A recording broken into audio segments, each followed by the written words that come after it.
Yep. Yep. Yes, we're back as promised. What's up, people? My name is Tim Black. We are back as promised. My name is Tim Black. Welcome back to the show. Special edition of the Tim Black Show. We're doing this live once again. Welcome back to anybody who was able to catch yesterday's as well. We did a special edition yesterday. So this is great. We're doing what we need to do, folks.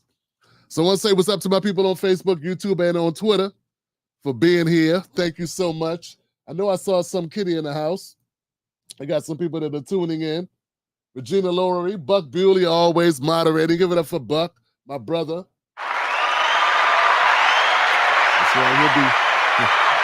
He'll be maintaining the peace. He will be maintaining the peace in the comment section. My moderator, chief moderator, king moderator. Yo, if you're new to the channel, we cover U.S. politics. We cover breaking news and black culture, all from a black cultural perspective. Because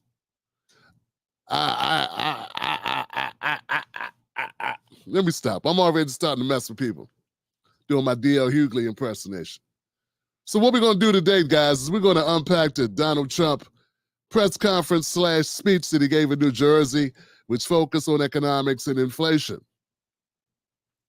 Yesterday, we covered Kamala Harris and her economic agenda unveiling. That's right, folks. So today we do Donald Trump. Ladies first. Shout out to Queen Latifah. So anybody that's wondering, wait, why are you covering Trump? We covered Kamala yesterday. Not that you know I'm gonna get that though, right, guys? Because no one looks at archives.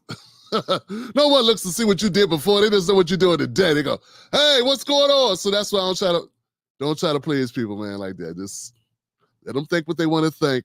It's a losing battle. And no one goes, "Oh, my bad. I'm sorry for doing that. I shouldn't have jumped to conclusions." They just be quiet and, it is what it is. Check this out, guys. This is a long video. It's an hour long, a little over an hour long. Trump can talk. So, but that's okay. We're going to get into it. What's up to my people? Let me start off by saying what's up to the people in the comment section. Come on over to the Tim Black YouTube channel. Join in the comment section. I don't know how many people on the Facebook side or the Twitter side, but we often have a lot of discussions over here on YouTube. So, and YouTube is also the only platform that allows ads to run for a brother. Yeah, Elon says I don't qualify for ads. And Facebook, I had to sue them to get my little bit of money out their asses. Literally had to sue Facebook. Check this out, guys. Some Kitty, what's up, Some Kitty? Welcome. Chuck said, excuse me, Buck says, looks like rain here, or I would be under a truck. All right. Excuse me, man. Come on now. Damn thing. Is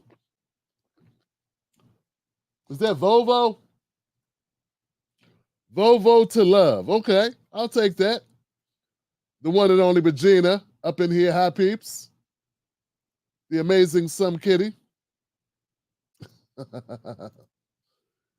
Denise. I wonder if Denise is a RFK Jr. supporter. I'm not sure. I got a feeling she is. A.G. Harris protected Mnuchin. Yeah, you know, I covered her yesterday and I brought that point out. I sure did. You know I did. I'm going to use what I got. I'm going to tell the truth. Shalale Peterson. What's up, Shalale? That's a unique name, Shalale. Go ahead, sister. Beautiful smile, Shalale Peterson. Thank you. Yvonne, what's happening? How you doing, sis?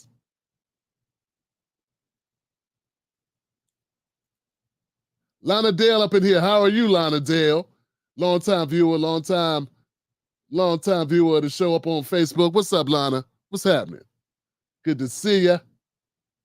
All right, guys. Well, I don't see a reason not to move forward. What's up, Janet Flynn? Thank you for covering both. You know it, Janet. That's right. It is what it is. You know, guys, I ain't gonna, I'm not gonna spend too much time explaining, but I mean, I do want you to know, I felt it was an obligation to cover it. I mean, if you're gonna be covering the horse race, the election, and you're gonna be talking about Trump and talking about Kamala, well then, how you not gonna cover her first major press conference on her economic agenda? And if that's the case, how you not gonna cover Trump when he went the day before her talking about his economic perspective and inflation? I feel like it's due diligence. You know what I'm saying? And we're going to still do a show later on tonight because that's our normal schedule. So, they say, make it, you can't control a lot of things, but you can work harder. I'm not as, I may never have a six-pack abs, and I may never be as articulate as Tom Brokaw, but I can outwork them. So we're going to do that. We're going to outwork them tonight. What's up, Tasha Peters? Welcome back. Tasha's in the house. She in here. Dre, what's up, fam? Dre said, I don't hope she lose. I pray she loses. I'm talking about Kamala. Dre said he praying. He praying she lose, Johnson. That's what's up, man. And it's important for people to recognize where that's coming from. You know what I'm saying? People need to recognize that that's coming from a very serious space. You know what I'm saying? That brother said, praying she's losing. And if you listen to the corporate narratives, you wouldn't understand that there are brothers who feel that way. And sisters. All right, so let's do it. Guys, I wanna it's not a good time? No, it's not. Let's get going. Let's get jumped into Donald Trump in his speech. And get yourself something to drink. This is gonna be a minute. As always, we're gonna comment. We ain't gonna let him just talk. We're gonna have to stop him and comment and dig into the comments and his statements and stuff like that. So we're gonna do that. Okay. Let's go, people. I love y'all. Tim Black Show, let's roll. Thank you very much. Thank you, everybody. Nice to see you. We have a lot of interesting things to talk about, and we have some very specific things. So we'll take our time. We have plenty of time. I think you have plenty of time. I hope you like the weather. It's very nice. Nice place. Nice location. And I do thank you for being here. And we don't have very much heat, so I'd say it's perfect weather for this. The rain is not imminent, based on the fact that there are no clouds. So it's really nice. It's really nice. And let's go over some big facts and some very substantial truths about where we stand as a country, because we're a failing nation because of the way it's been run for the last 3.5 years. We're a failing nation.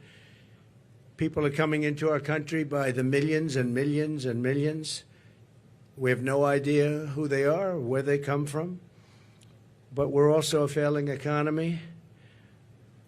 Kamala Harris is a radical California liberal. I gotta say, man, there is definitely a difference in tenor. There's a very, very significant difference in the energy surrounding this press conference. And I don't think that was a press conference that Kamala gave, because he's going to answer questions at the end. So Kamala didn't give a press conference. Her economic agenda unveiling. But this is very different tone, I would say, guys. You know, I don't see a lot of smiling, a lot of happy. It's not a rock star convention.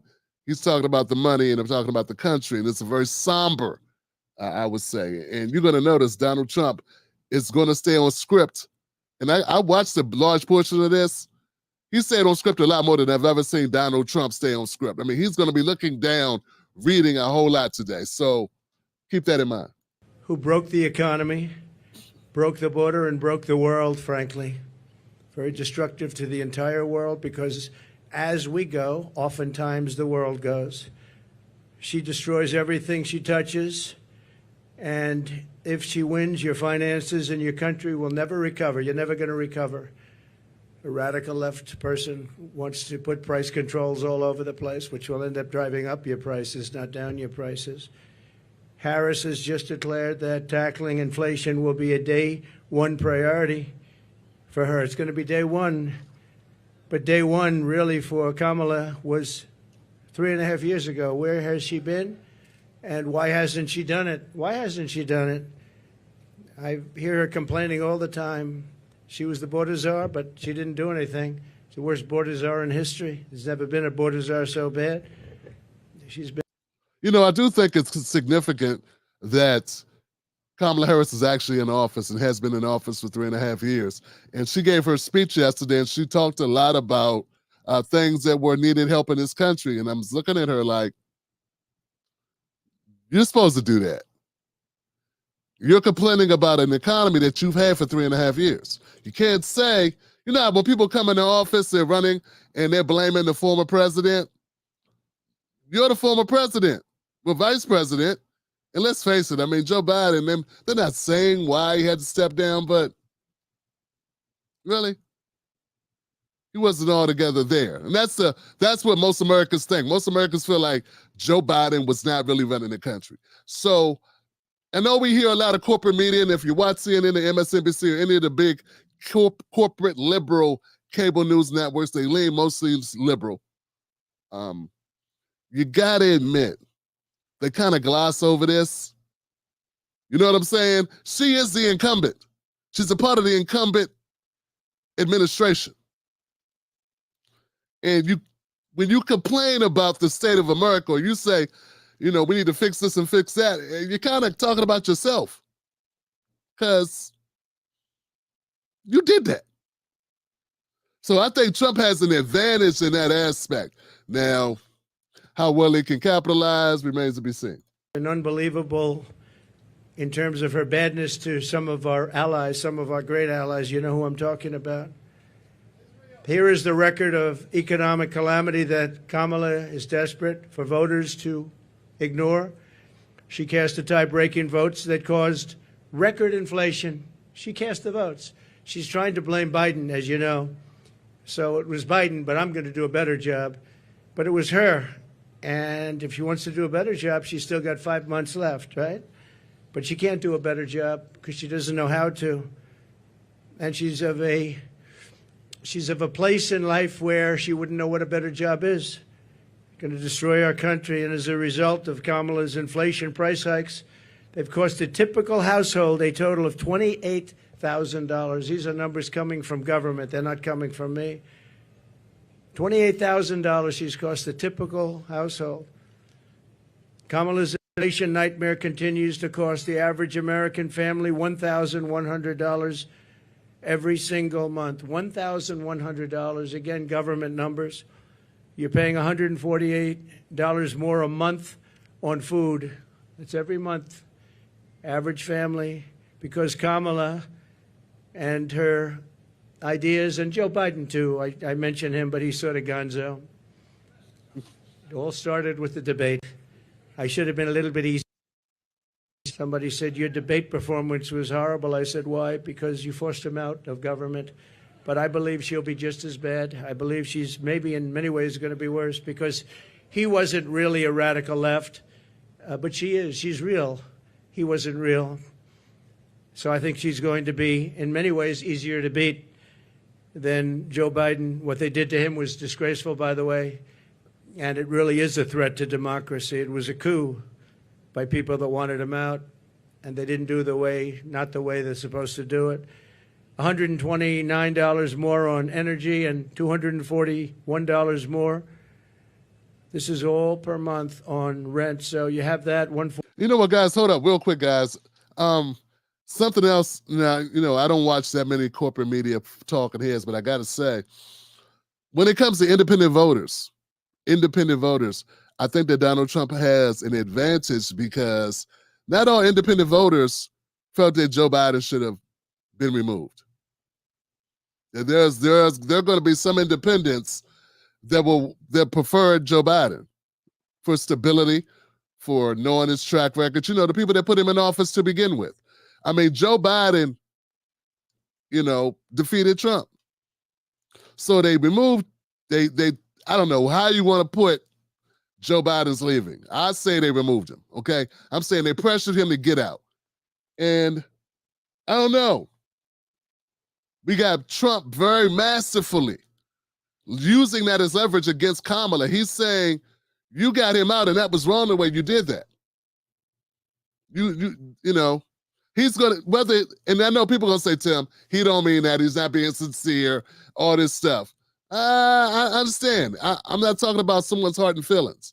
I'm not talking about seeing into a soul. I'm saying it's a strategy that's gonna work on some independents who already feel that way. They already feel that Biden was muscled out. Not everybody wants Kamala. I know they've been selling it very hard, but I got a feeling, based on some other stuff I've been looking at, like some other polls, not everybody's as happy about Kamala as certain groups of people, certain demographics are. That money. When we start talking about money, when we start talking about the amount of money that has been wasted, or how much things have gone up for the American families, or I hear yesterday when I covered Kamala, she was talking about how much money Trump's plane would cost. She wasn't talking about how much money Biden's plane cost. I need to check these numbers at 28,000. That's a lot a year. 48, 129, 241, and then many other increases.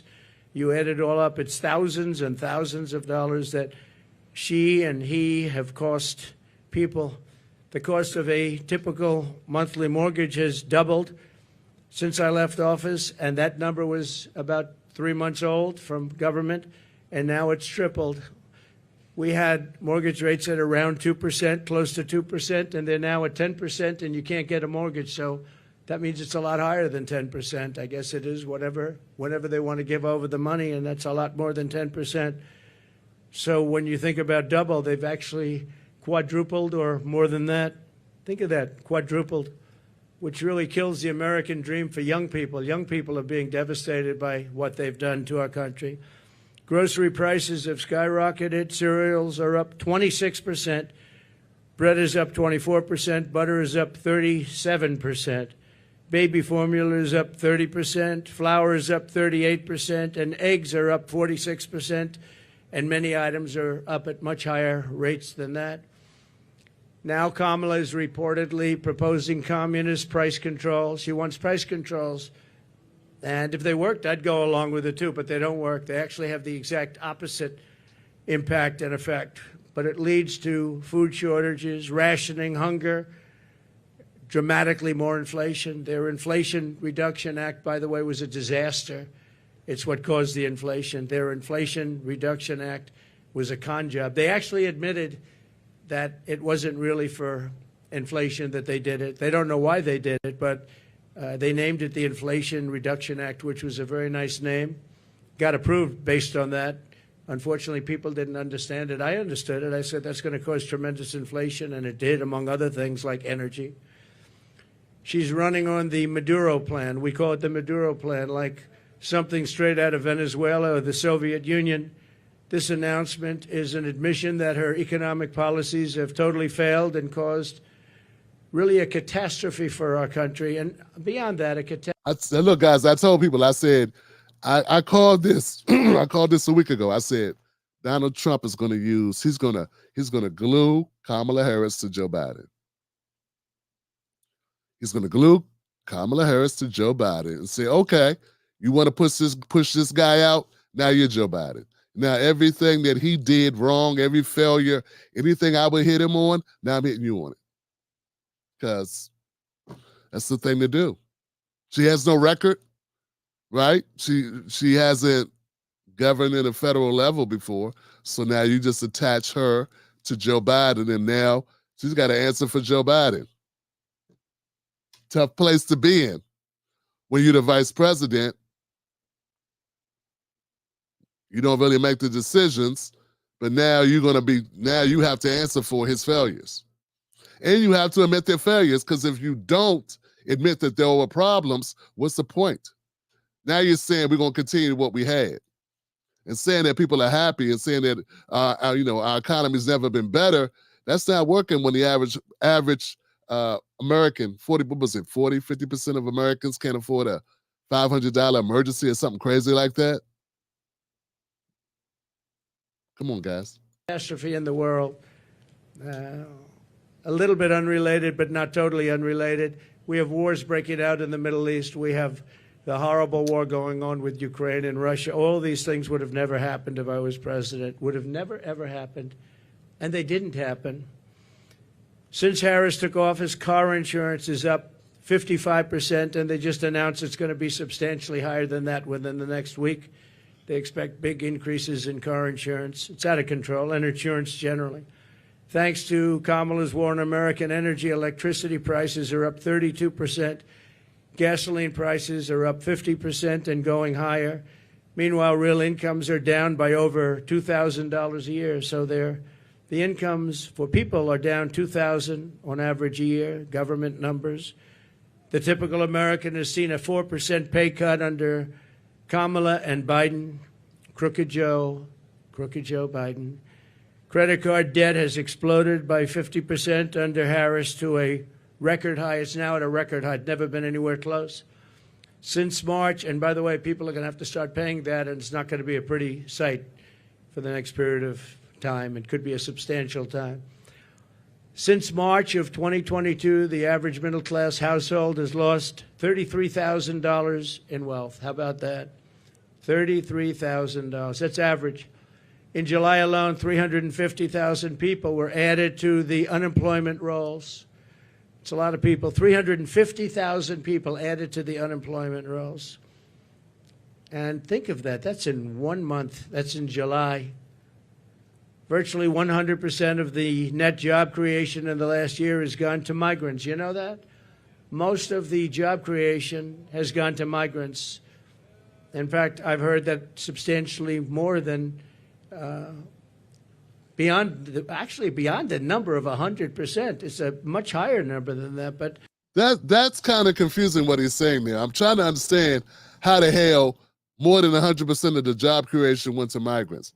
Unless what you're trying to say is they backfill positions that were formerly held by U.S. citizens. So not just the new jobs, but then that's just weird, man. Just how can you have more than 100% of jobs? Maybe somebody in the comment section can help me with this. I'm thinking what he meant to say is some people left jobs and those jobs were filled. So that's more than 100% of jobs are created. That's also jobs that were filled. And that's not really created, that's filled. I don't know. That's quirky, right? I'm not understanding that part.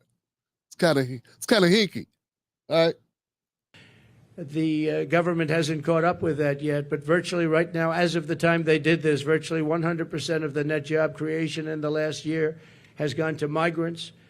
Harris gave work permits and Social Security numbers to more than 3 million illegal immigrants to steal jobs from Americans. So think of that.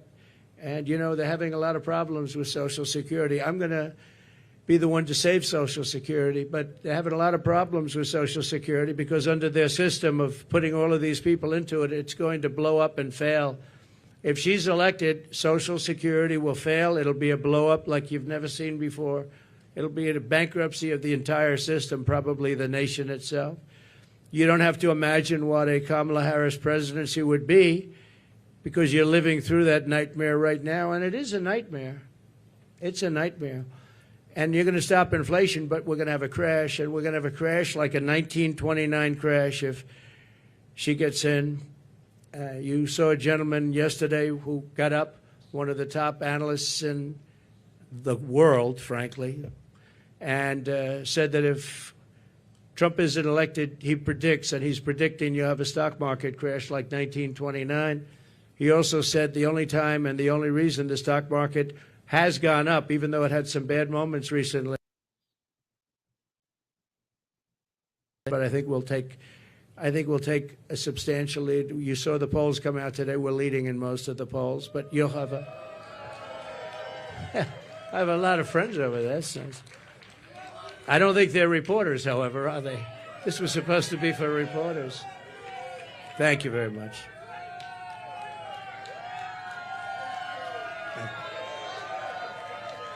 Yeah, I want to step in here, and this comment is exactly what I was thinking, fam.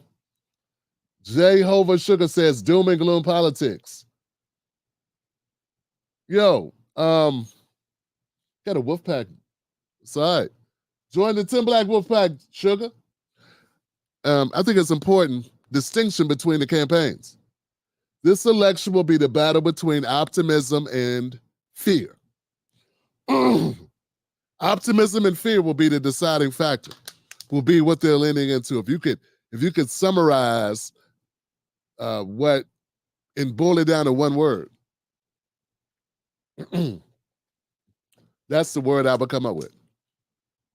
And you know what? I think fear wins. Fear wins. Okay?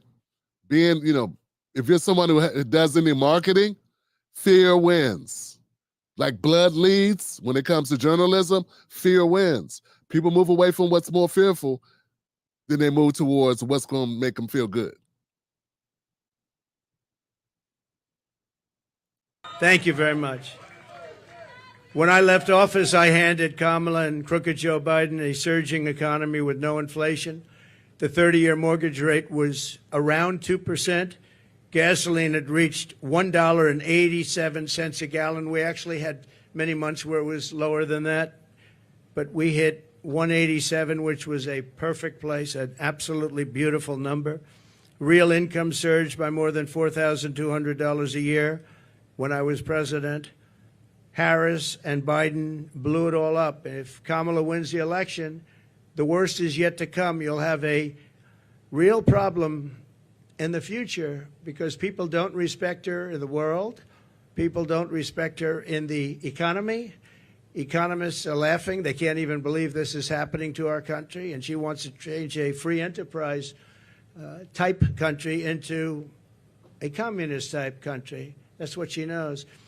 She's considered far more radical than Bernie Sanders. That's all you have to know, far more radical. And she picked somebody that's far more radical than Bernie Sanders. He approved a bill recently, tampons in boys' bathrooms. He wants tampons in boys' bathrooms. It's terrible. It's terrible. But that's the person that she picked. Surprising pick to me. I was shocked. He's also got one of the worst run states. Many people are leaving the state, sixth most. And from her state, she destroyed, as the Attorney General, she destroyed California along with Gavin Newsom. And she, San Francisco, was a great city 15 years ago. Now it's considered almost unlivable. You can't live there. And what they've done to that great state with the beautiful weather like this weather, they have this weather all the time. And they have the ocean, they have the sun, they have everything good. But what they've done to it is a shame. And she's going to do the same thing to our country. It was the policies. They had a recent article, and I didn't know this, but you're allowed to rob a store as long as it's not more than $950. Has everyone ever heard of that? You can rob a store, and you have these thieves going into stores with calculators calculating how much it is. Because if it's less than $950, they can rob it and not get charged. That was her that did that. Harris is campaigning on the largest tax increase in American history, including ending the Trump tax cuts, one of the largest tax cuts ever in our country's history, and working with families, a gigantic capital gains tax hike they want, and a new wealth confiscation tax. It's called wealth confiscation tax, which isn't going to make all of her supporters, you know, she's got some supporters that are wealthy people because they're stupid people, but they're wealthy people.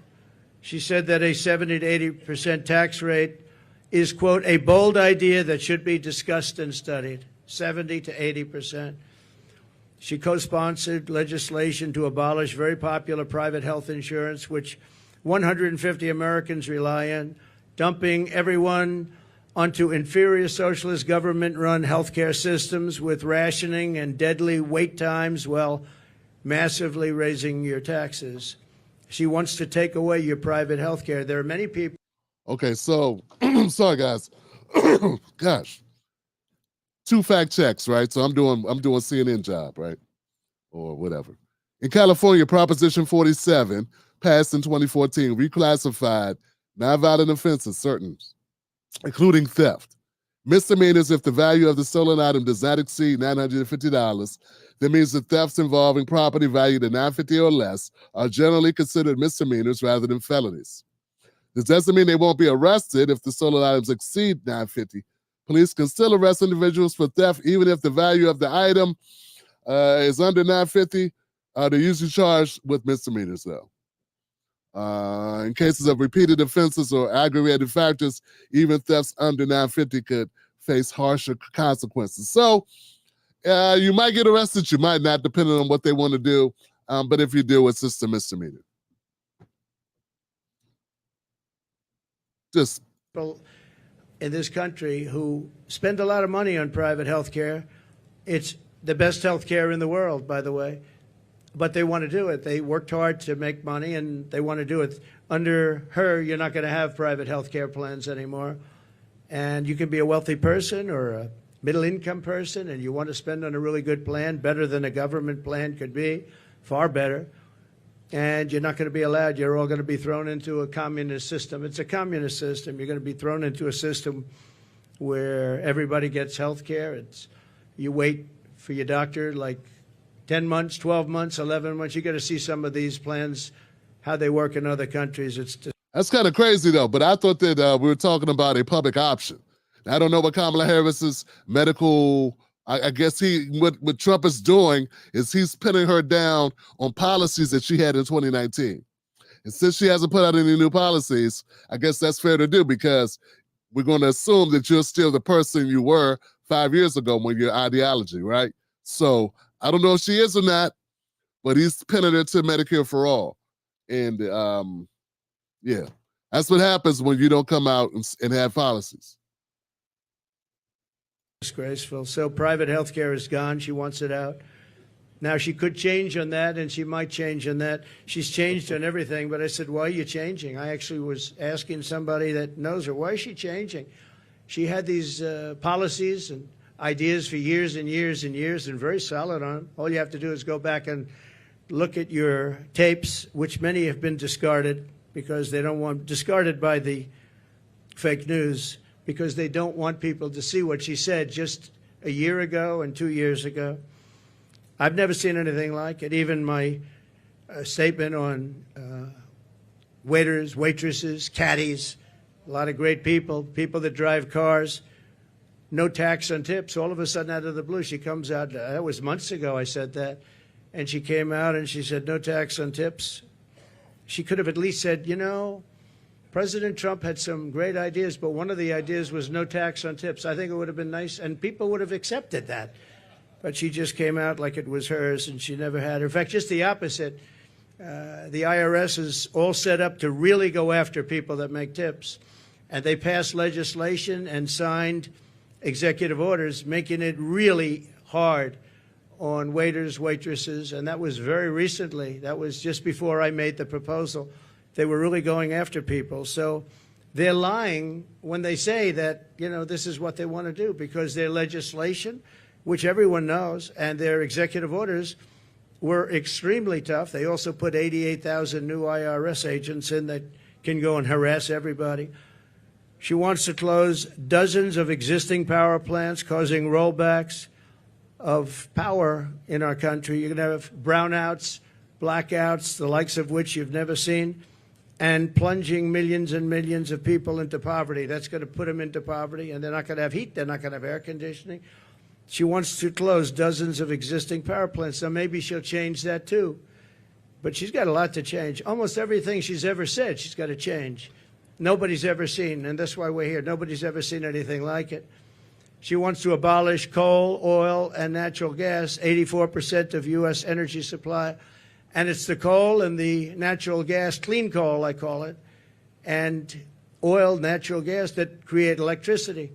And by the way, I'm a big fan of electricity. If we're going to go with the AI, if we're going to do that, I don't know if you know, but we need twice the amount of electricity currently supplied for everything to the entire United States of America. So to be competitive on AI, I was talking to Elon Musk. We had a great discussion the other night. I agree. And he said a big problem is getting the approvals to create all of that energy, all of that electricity, specifically electricity, and you're going to need that for other forms of modern business too. And I'll get it done, but other people aren't going to get it done. They're not going to be able to get it done. As border czar, and she was the border czar. She was, I don't know if she was proudly called border czar, but that's what Crooked Joe Biden called her. She's the border czar. Everybody said it. And then about 2 weeks ago, she didn't want to be called the border czar anymore. She said, I was never the border czar. It doesn't matter. She was the person responsible for the border. Yeah, I always thought that Biden set up Kamala. Like he saw that she was ambitious. So he wanted to throw a monkey wrench on her and tie her to the border without giving her any really power to do anything. He just said, here, take the hot potato. Yeah, that's on you. That was Biden who labeled her the border czar. And said that, she was responsible. She's going to be heading up, overseeing the border. So that was horrible. I always felt that was a setup. Like that was definitely intentional. And she never went there. She went to a certain location once, but I would have gone there and taken my family to dinner there. That was not a place that is going to the border, a place with no problem. As border czar, she allowed 20 million people, and I believe it's higher than that. People say 13, 14, 12, 10, but now they're all up to around 12, 13, 14. They have no idea because you have millions and millions of what they call gotaways, the gotaways. Gotaways are people that pour into our country. We have no idea who they are. That's the worst of all. But she allowed at least 20 million people to invade our country, and she wants to give them all citizenship and free government health care and let them raid Medicare and Social Security, which will, again, she will destroy Medicare, she will destroy Social Security. And frankly, there's nothing she can do about it once this happens. There's nothing she can do about it. She called for abolishing ICE. These are great patriots who are tough, tougher than anybody in this audience. Some of those people, I know them over there. Some of those men and a couple of the women, to be honest, they're tough as hell, but they don't want to fight MS-13. I've seen it. They go in. Long Island had a lot. We got them out. But now they're coming back because of weak policy and because of things that she wants to do, like defund the police. She wants to defund the police. Now, she has since said, no, I don't want to do that anymore. The one thing I see with politicians, they always go back to where they were. She wanted to defund the police, and she wanted to abolish ICE. I was going to say, though, these ICE people are incredible patriots. They're tough as hell, and they go into a pack of MS-13 gang members, the toughest in the world, probably the toughest gangs in the world. They come from different parts of South America, and they want to come in and in Long Island, not too recently, but recently, they carved up with a knife two beautiful 16-year-old girls who were walking to school. And the reason they used a knife instead of shooting them was very simple, because it's more painful. They wanted to watch them agonize. And these are animals, and we have to get them out of our country, or we have to put them in jail because we don't want them back. Sometimes you have to put them in jail because their country doesn't want them back. They'll send them back the way they do. Just so you know, I know all of the people that we're dealing with as the heads of countries. Hey, thank you, Buck, for listing that. We covered Kamala Harris's speech yesterday in full. We did a 1 hour and a half live stream. If you're in the comments and you're dumping on me because I'm covering a presidential election, because the channels you cover that you used to watch don't cover Donald Trump unbiasedly, let him talk, and then actually like decipher what he's saying and make criticisms. We did that yesterday for Kamala. We let her talk her entire speech. So if you're in my comment section and you are doing that, Buck is gonna time you out. And if you keep it up, I'm gonna kick you off my channel for good. All right? Just because you used to being on the Young Turks or being wherever you're used to being, where they just shit on Trump constantly, we don't do that here. Both parties suck, Johnson. I don't support either party, but I am judging both candidates. All right. And I'm sorry to have to say that to other people that don't, I'm not a teacher. I'm not a principal at a high school. We grown ass people. I'm gonna kick them out though. I want to give them the warning. You let them know, and then that's it. That's over. You gone. And they're very smart. They're very streetwise. And what they're doing is they're taking all of their criminals, and they haven't brought all of them yet. They brought a lot of them though. But they'll bring all of them. I'm shocked it's taken so long. If I were in their country, it would have gone a lot faster. I will tell you that I would have gotten that too. And they're bringing them into the United States. They're taking their drug dealers and their rapists. It's hard to determine just how many, like whenever Trump makes these comments about the type of people that are coming here, we have two schools of thought, right? We have people that say, oh no, everybody that comes here is great people. They're fantastic. They're just down on their luck, right? That's what they say. We got American citizens that are down on their luck. You do realize this, right? We have people that America has screwed over in America who are down on their luck. For some reason, I don't get the same amount of empathy for American citizens who are down on their luck.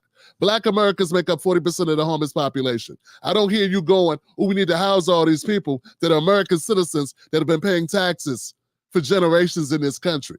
But you'll say, oh, because we did XYZ in Latin America, these people need to all come here, and then they get to get Social Security cards and get jobs and loans and all this stuff. So, but I will say for Trump, it's very hard to find out just who came in who was coming out of prison or who committed crimes or what have you. It's very hard to determine what that is. But it's also very effective because I know it may not matter to some people, but if you had a person kill a loved one of yours or commit a crime against a loved one of yours who was not in this country legally, it would be very hard to get you to calm down about that. It's very easy to say, he's just fear-mongering until it happens to someone in your family. Have you ever lost someone in your family? Have you lost someone in your family due to someone who should not have been in this country? Or due to a substance that came from another country across our border? I have. I know you don't care. I know you say you want to play politics. But to those people who have been through that, this is a winning message because there has been no solution for it. And Biden and the Democrats don't even talk about it. Murderers and every criminal, bringing them into the United States, and their crime rates are way down. They're bringing people from mental institutions and insane asylums into the United States. I got no proof of that. We need proof of that, right? We need proof of that. And their population for the mentally ill is way down. They're in the United States. They're dumping them in the United States. They're driving them through a border that's totally open. We stopped them. We didn't let it happen. And when I first came into office, you know this story, that President Obama at the time had no way of getting them back. And I said, I want to get all of the MS-13 in particular out of our country, bring them back to where they came from. A general said, sir, that won't be possible. Why? Because they blocked the airports, they blocked the roads, they blocked everything. You can't do it. I said, so they're making a concerted effort? Yes, sir, they're making a concerted effort. We can't do it. They put planes on the runway so we can't land the planes, sir. And the same thing with the roads. They block up the roads. So if we have buses coming in, they block up the roads. They're totally blocked, and they're terrible. It's been that way for years, sir, all the way back to Bush. It's been that way for years. And I said, well, how much do we pay them in terms of economic development and aid? Sir, we pay them $750 million. I said, that's okay. Call them immediately and tell them we're not paying them anymore. And the following morning, I got a call from the three main culprits. Sir, I'd like to speak to you because I don't understand what the problem is. I said, well, you've sent us gang members, and they send them. Remember that. They send them. They said, you sent us gang members, you sent us killers, and you sent us drug dealers, and you send us horrible people, and when we want to bring them back to your country, you won't accept them. And that's under President Obama and all the way through. And therefore, you're in default. You are in total default of the money that we send you. And we're not going to send you the money anymore. You're not getting any of the $750 million and more. We're not giving you any. You are delinquent. You are delinquent in what you've done. And you're not getting, sir, please, can we talk? I said, yeah, we can talk. What? We would absolutely love to have MS-13 sent back to our country. We think they're wonderful people. They're not wonderful people. They're wonderful killers. But they changed their tune totally. When I said they weren't going to get the money, I don't know why these people don't do it. And the $750 million now is billions of dollars because Biden increased it very substantially. He thinks by sending them money, they're going to send fewer people into our country. How stupid is that? So they're giving them $2.5–3 billion. The 750. Not only did he give it, I didn't even pay after they made the call because I said, you know, you've treated us badly for so many years. We're not going to pay you anyway. But now they're giving them billions of dollars, billions, much more than when I took over. It was 750. Now they're giving them billions. But they said, there must be an understanding, sir. We would love to take them back. And I said, well, you're going to get them back. And we started bringing them back by the thousands out of Long Island, out of Michigan, out of Ohio, by the thousands. And she compared ICE agents, these brave people, to the KKK. She said, the ICE people, the ICE agents, I compare them to the KKK. Well, they don't really, because, you know, when you go into like... Yo, check this out, guys. And I think this is amazing, right? So what Trump is doing, it's going to be very effective. Kamala does not want to debate Trump. I'm trying to tell you, Kamala does not want to debate Trump. Trump is going to tie her to all her policies that she took from all the policies back in 2016. Was it 2020? I'm sorry, 2020. All the policies in 2020 that Kamala Harris took from Bernie. And I don't feel that she had a real attachment to those policies. I don't feel that she was actually ethically bound by those policies. I think she did it because at the time Bernie Sanders was surging. She saw an opportunity. She was playing politics. She was being a politician. She was latching on to policies that were popular at the time. But a lot of those policies have been demonized constantly for the last 4 years. And now she's going to have to run on them. And she doesn't run on them. She looks like a flip-flopper, right? And that's what Trump's going to hold her to. He's going to hold her to policies that are stuck in time back in 2019 and 2020. It's very smart. A lot of these commentators are not giving Trump and his team credit. They know what they're doing. Remember that defund the police rhetoric? Do you think Kamala really believes in defund the police? Kamala, she used to say, I'm the top cop. The top cop does not believe in defunding the police, but she used it. She took Kamala took those talking points from Bernie Sanders, who actually probably did believe in some form of a change. But I don't remember Bernie saying defund the police. I don't remember that. But it was that in the left, right? So Kamala took the energy from the left, used it because she thought she could, because it was the thing that was bouncing. It was what was working on social, right? Remember those times? And now she's going to have to pay a price for that. Now she's going to pay a price for that. So either you stick by those policies or you throw them all off and you say, hey, I had a brain fart and this is what I believe now. Now everyone goes, hey, who is this lady? And he's going to run ads. I'm sure he's going to run ads of her making statements back in 2019 and now see what she says. It's going to work, man. It's going to be effective. Will it be enough? I don't know. But he's going to ride or die on that tactic. Watch. Like Long Island, like Ohio, like Michigan, we had a lot of them. And you see these men, in most cases, the agents, get out of a van and walk into, they call it a pack. It's a pack, not like a political pack, slightly different, even nastier, hard to believe, right? But they would go into a pack of these killers, and all you do, I've seen it so many times, all you do is see fists and feet and hands and fighting. And 2 minutes later, they stand up and they walk out. They have them by the feet. They walk them out, or they drag them out, mostly drag them out, put them in paddy wagons, and they bring them back to their country. They take them back to the country, and the country is open arms now, open arms. And it's an amazing thing. For her to say KKK is very unfair, but she doesn't know. She doesn't want to know. She's a very strong communist lean. She wants to end detention of illegal alien migrants, releasing vicious monsters into our communities to rape, maim, and murder our population. She endorsed defunding the police and no cash bail nationwide. She was the original no funder. And the only thing Kamala Harris can deliver is horrific inflation, massive crime, and the death of the American dream. She is in favor of the death of the American dream because everything she does really stops. Any one of these items stops the American dream. We want our youth to go back and dream of being successful, someday being really successful and employing lots of people, and you can't get up early enough. I gave up that life for a life of politics.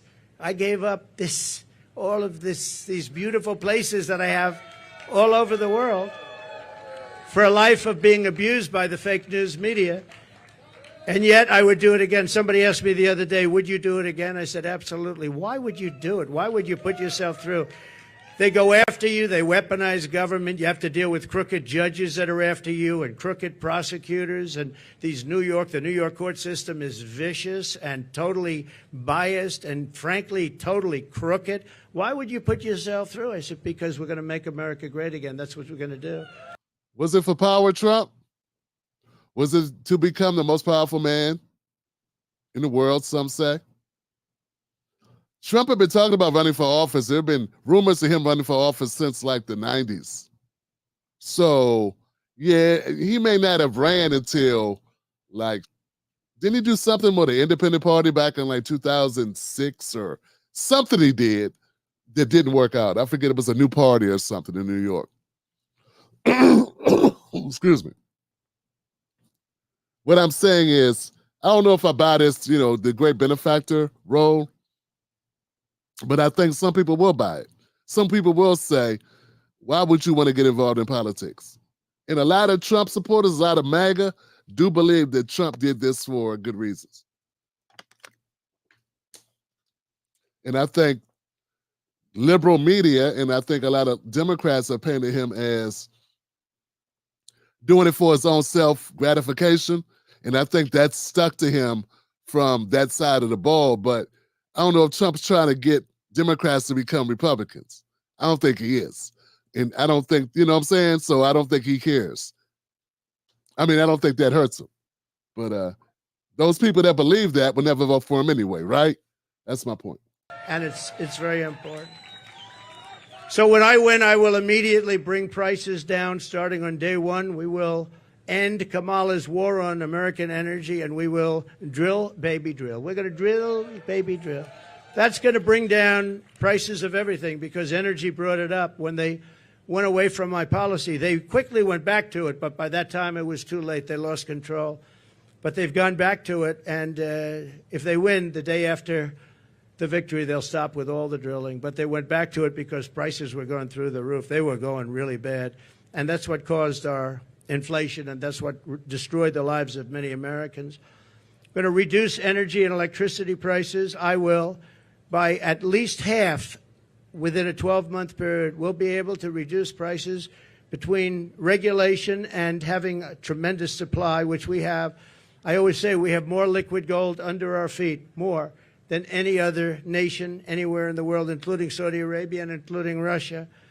We're going to terminate the Green New Scam. It's called the Green New Deal. It's a scam. And rescind all unspent funds. We're going to rescind that and pay off debt. And we're going to reduce debt. We took almost $10 trillion for nonsense, for absolute nonsense. We'll do bridges, we'll do roads, we'll do things that we need, but we're not going to be spending it or wasting it stupidly and have China laugh at us. I remember when, just a short while ago, Kerry goes, hops in his private plane, flies to China to talk about the energy prices and the energy situation in China with President Xi, who I know very well. Had a very good relationship until COVID came in, but that was a fence too far. But we had a great relationship, and Kerry would go up there, and he'd leave so happy. But they don't do anything. They just talk. They said, "Oh yeah, we're going to do that. Oh, as soon as we get to it." In the meantime, they're building a coal plant every week. But now I hear it's 2 coal plants a week, and we're dying for energy. We don't have energy, and they're getting set for the AI because they're going to create so much electricity. And we're not going to be able to do it, but you'll get do it if I have it, because that's an emergency. We have to be able to compete with China and other countries that are able to create new energy if they want to. And so there's a contrast between Kamala's stance yesterday on the economy. One of the things Trump is saying is that he's going to bring down inflation by cutting regulations, increasing supply, and opening up energy reserves and going after more energy. Kamala, basically, all I gleaned from her was the price gouging cutting that people say won't work. And we went over a video of that. So, like I said, Kamala's, neither one are going very specific, but I don't know. I would say Trump's plan, at least there's 3 things he's trying to do for the economy and ending inflation. Let's see what he talks. If he talks about housing, because Kamala talked about housing yesterday, and let's keep going. Going to want to, and they do want to, but they're building at least 1 coal plant a week. Germany, as you know, went a little bit like us, and that was the end of Angela because their whole economy crashed, and their new government is building coal plants all over the place. They're building brand new coal plants, nuclear plants, and other things because Germany was going to fail. So why are we following these countries that tried it and failed? And they're smart countries. They tried it, they failed. Why are we doing this? Why aren't we creating great energy plants, great sources of energy, instead of playing this game with wind that is ruining everything, killing all your birds, destroying the fields, all these gorgeous fields. You got windmills all over the place, and you have birds. You want to see a bird cemetery? Just go under a windmill. You see thousands of birds dead. The bald eagle, if you kill an eagle, they put you in jail for years. And yet these windmills knock them out like nothing, and nothing happens to the people. Now, it's a green scam. It's a shame. Look, I'm all for clean energy. I want clean water. I want clean air. But you can't destroy your country over it. You just can't do that. We want to stop wasteful spending and big government special interest giveaways. You have giveaways. You have some of these people that are giving. Look, they're not giving millions and millions of dollars to politicians because they like their policy. They're giving it because they made deals. They're going to take over lots of different things in our country. They're going to build windmills as an example. They're going to build big solar fields that take up half the desert, massive solar fields. And I'm a big fan of solar, but it can't fire our plants. It's not going to fire our plants. Fire up those plants. We got to get them going.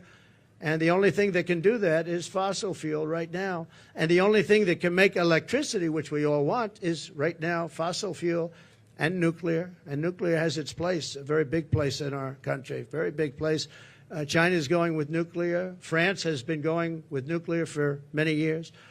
We want to end the Biden-Harris electrical vehicle mandate. We have to get rid of the electric vehicle mandate.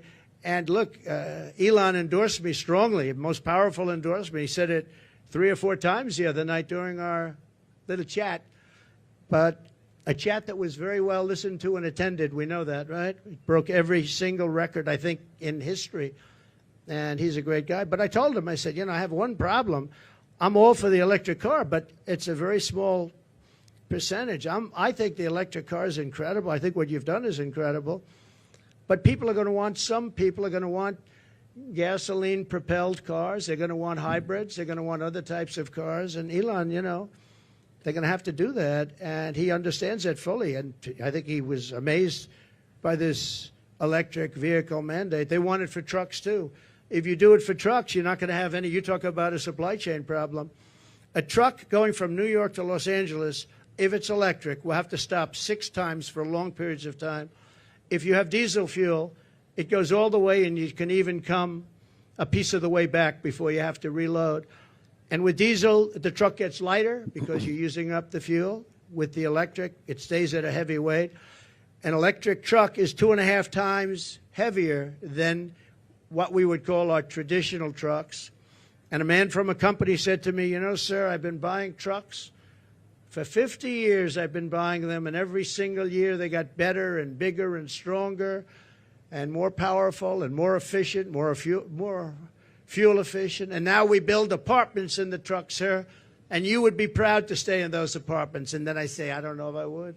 But I know exactly what he meant, those big, he said, it's incredible, the trucks. I said, who builds the best truck? He didn't tell me.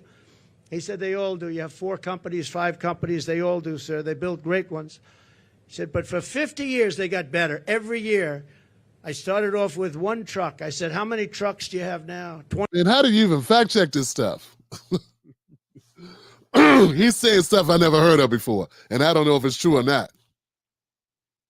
How am I supposed to? I guess we could Google it, guys. How much does an electric car weigh compared to a diesel? There it is. Somebody look it up, Johnson, and post it in the comment section. How much does an electric car weigh compared to a diesel? Compared to gas car?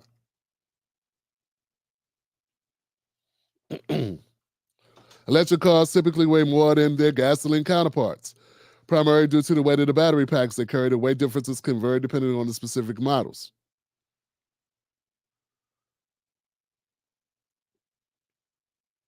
On average, an electric car can weigh about 10 to 30% more than similar gasoline-powered cars. See, somebody was in the comment section saying Trump was lying.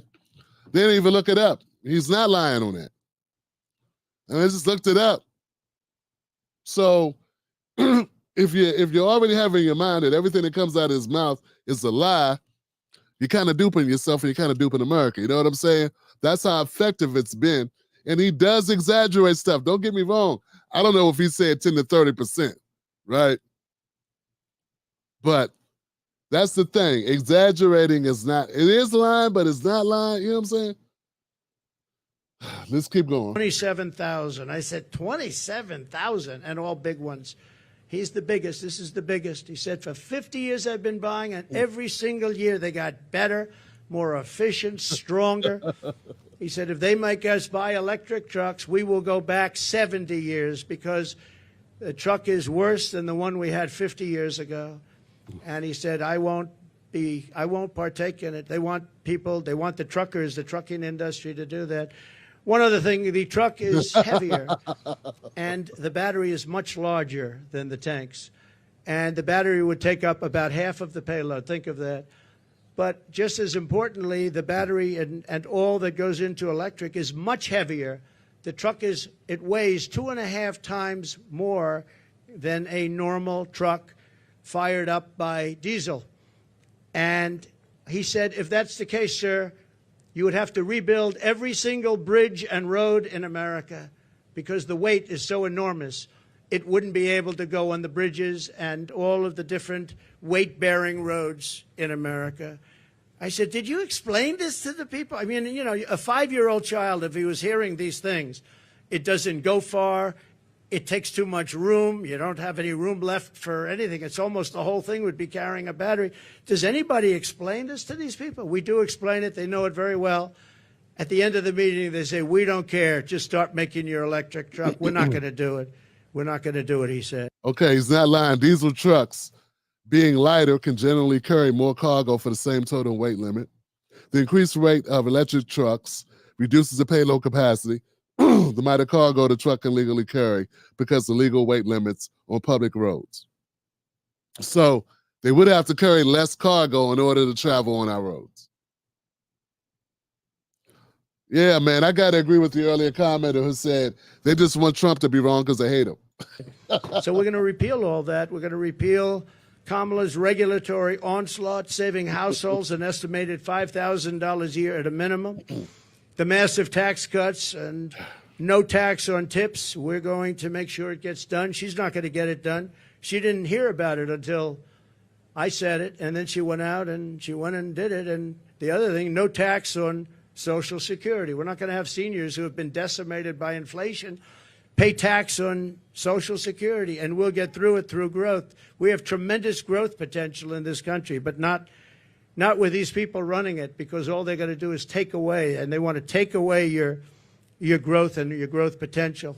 Again, I say it all the time, we're a nation in decline. We're a failing nation. Right now, we're a failing nation, and we're going to soon be a great nation again. That's going to happen. Another thing we're going to do, having to do with a lot of... I guess that was Trump's version of being optimistic. he said all this horrible shit, and then he says, but we're going to soon again be a great nation. That's his chipper as he's going to get, right? He's got the long, sullen face. You know? We're looking at two different, two contrasts across the spectrum. Kamala, hey, everybody, things are great. Things are looking great in America. Tim Walz, all right. And we got J.D. Vance. Everything's going to hell. Things are going to hell in America because of the Democrats. And we got Trump. Oh, it's terrible. It's horrible. It's the worst. We're a failing nation. Reasons, a lot of things, and the economy in particular. We're going to seal the border. We're going to stop the invasion. We're going to send the illegal aliens back home. We're going to bring down the cost of health care and housing. We're going to make sure that Social Security is not going to be increased in terms of years where people have to wait much longer. I mean, we have an obligation to take care of these people. And just so you know, I didn't do it in 4 years. I never even thought about doing it in 4 years. And they probably don't want to do it, but they're going to have no choice because a lot of the people that are coming in are being signed into Medicare. They're being signed into Social Security. And it's just going to explode. And it's going to happen very fast, and it's going to be very ugly. It's not going to happen with us. We're going to open up tracts of federal land for housing construction. We desperately need housing for people who can't afford what's going on now. And when we open it up and we take off some of the restrictions and regulations, in California, 50% the cost of a house is regulations. They have to adhere to regulations that bring the cost of the house up by 50%. Well, we don't want the house to fall in on us, Trump. Nobody wants to be in a house that's not up to code. So when you talk about regulations, what regulations are you going to cut? Like the type of materials they have to use in order to build a house? Like we got to be specific on how we build houses. People will put you in anything, man. They'll put you in a popsicle stick house. Popsicle stick house, man. It crashes the first time you have a storm. Crashes in on you and your family. I'm just saying, like, Trump's not being specific and, like, to give it all regulations. I mean, already America's not, there are things, there are foods, for instance. There are foods that we eat here in America that you can't even buy in other countries because, they know it gives you cancer. They know it promotes heart disease. Like, you can't go everywhere in the world and get the same food we get here.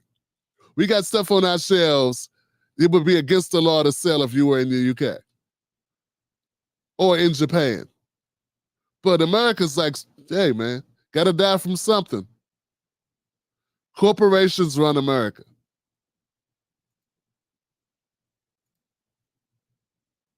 Damn it. This is their votes, 10 to 12 million more, no money. I said to China and everybody else, if you buy rid of the electric vehicle mandate, and look, Elon endorsed me strong. Damn it, it happened again. I hate this. And more powerful and more efficient, more fuel efficient. And now we build apartments in the truck, sir. And you would be proud to stay in those apartments. And then I say, I don't know if I would. But I know exactly what he meant. Those big, he said, it's incredible, the trucks. I said, who built? 50 years they got better. Every year. Sorry, guys. I got to get us back to where we were. Year they got better, more the tanks. And the battery would take up about half of the payload. A normal truck. Sorry, guys. I got to get us back to where we were. Shit. I said, did you explain this to the people? I mean, you know, and no tax on tips. We're going to make sure it gets done. She's not going to get it done. She didn't hear about it until I said it, and then she went out and she went and did it. And the other thing, no tax on Social Security. We're not going to have seniors who have been decimated by inflation pay tax on Social Security, and we'll get through it through growth. We have tremendous growth potential in this country, but not with these people running it, because all they're going to do is take away, and they want to take away your growth and your growth potential. Again, I say it all the time, we're a nation in decline. We're a failing nation. Right now, we're a failing nation, and we're going to soon be a great nation again. That's going to happen. Another thing we're going to do, having to do with a lot of reasons, a lot of things, and the economy in particular, we're going to seal the border. We're going to stop the invasion. We're going to send the illegal aliens back home. We're going to bring down the cost of health care and housing. We're going to make sure that Social Security is not going to be increased in terms of years where people have to wait much longer. I mean, we have an obligation to take care of these people. And just so you know, I didn't do it in 4 years. I never even thought about doing it in 4 years. And they probably don't want to do it, but they're going to have no chance. They're going to have no choice, because a lot of the people that are coming in are being signed into Medicare. They're being signed into Social Security. And it's just going to explode. And it's going to happen very fast, and it's going to be very ugly. It's not going to happen with us. We're going to open up tracts of federal land for housing construction. We desperately need housing for people who can't afford what's going on now. And when we open it up and we take off some of the restrictions and regulations, you know, in California, 50% the cost of a house is regulations. They have to adhere to regulations that bring the cost of the house up by 50%. We're going to bring back our supply chains to stop costly supply chain disruptions. We have tremendous disruptions. I have it all the time, and I think you do too. We order things, and I keep saying, well, when's it getting here? Sir, there's a supply chain disruption. And, I mean, you end up getting stuff like 3 months late now. I don't know, all these geniuses over here, I think we can say that. I'm not sure that you're necessarily as much into it, but they are. And I will say that very often, we have problems with supply chains where I'm waiting for things for weeks and weeks. And I say, by the way, whatever happened to a supply chain, sir? It's not coming in. And it's a terrible thing. Nobody ever thought a thing like that would happen to our country. We're going to restore peace and stability all throughout the world. And you all know Viktor Orban. He's the prime minister of Hungary, and a very tough man. He's a good man, but he's a tough man. And they asked him, what do we need to stop all of the wars with Israel? What do we need to stop the wars in Russia and Ukraine and all the other wars that are starting? He said, when President Trump was here, we had no wars. We didn't have Russia lining up at the borders to go and attack Ukraine. We would have never had Hamas, because Hamas had no money, because Iran had no money. I said to China and everybody else, if you buy from Iran, you can't do business in the United States. And I'm not looking to be bad to Iran. We're going to be friendly, I hope, with Iran. Maybe, but maybe not.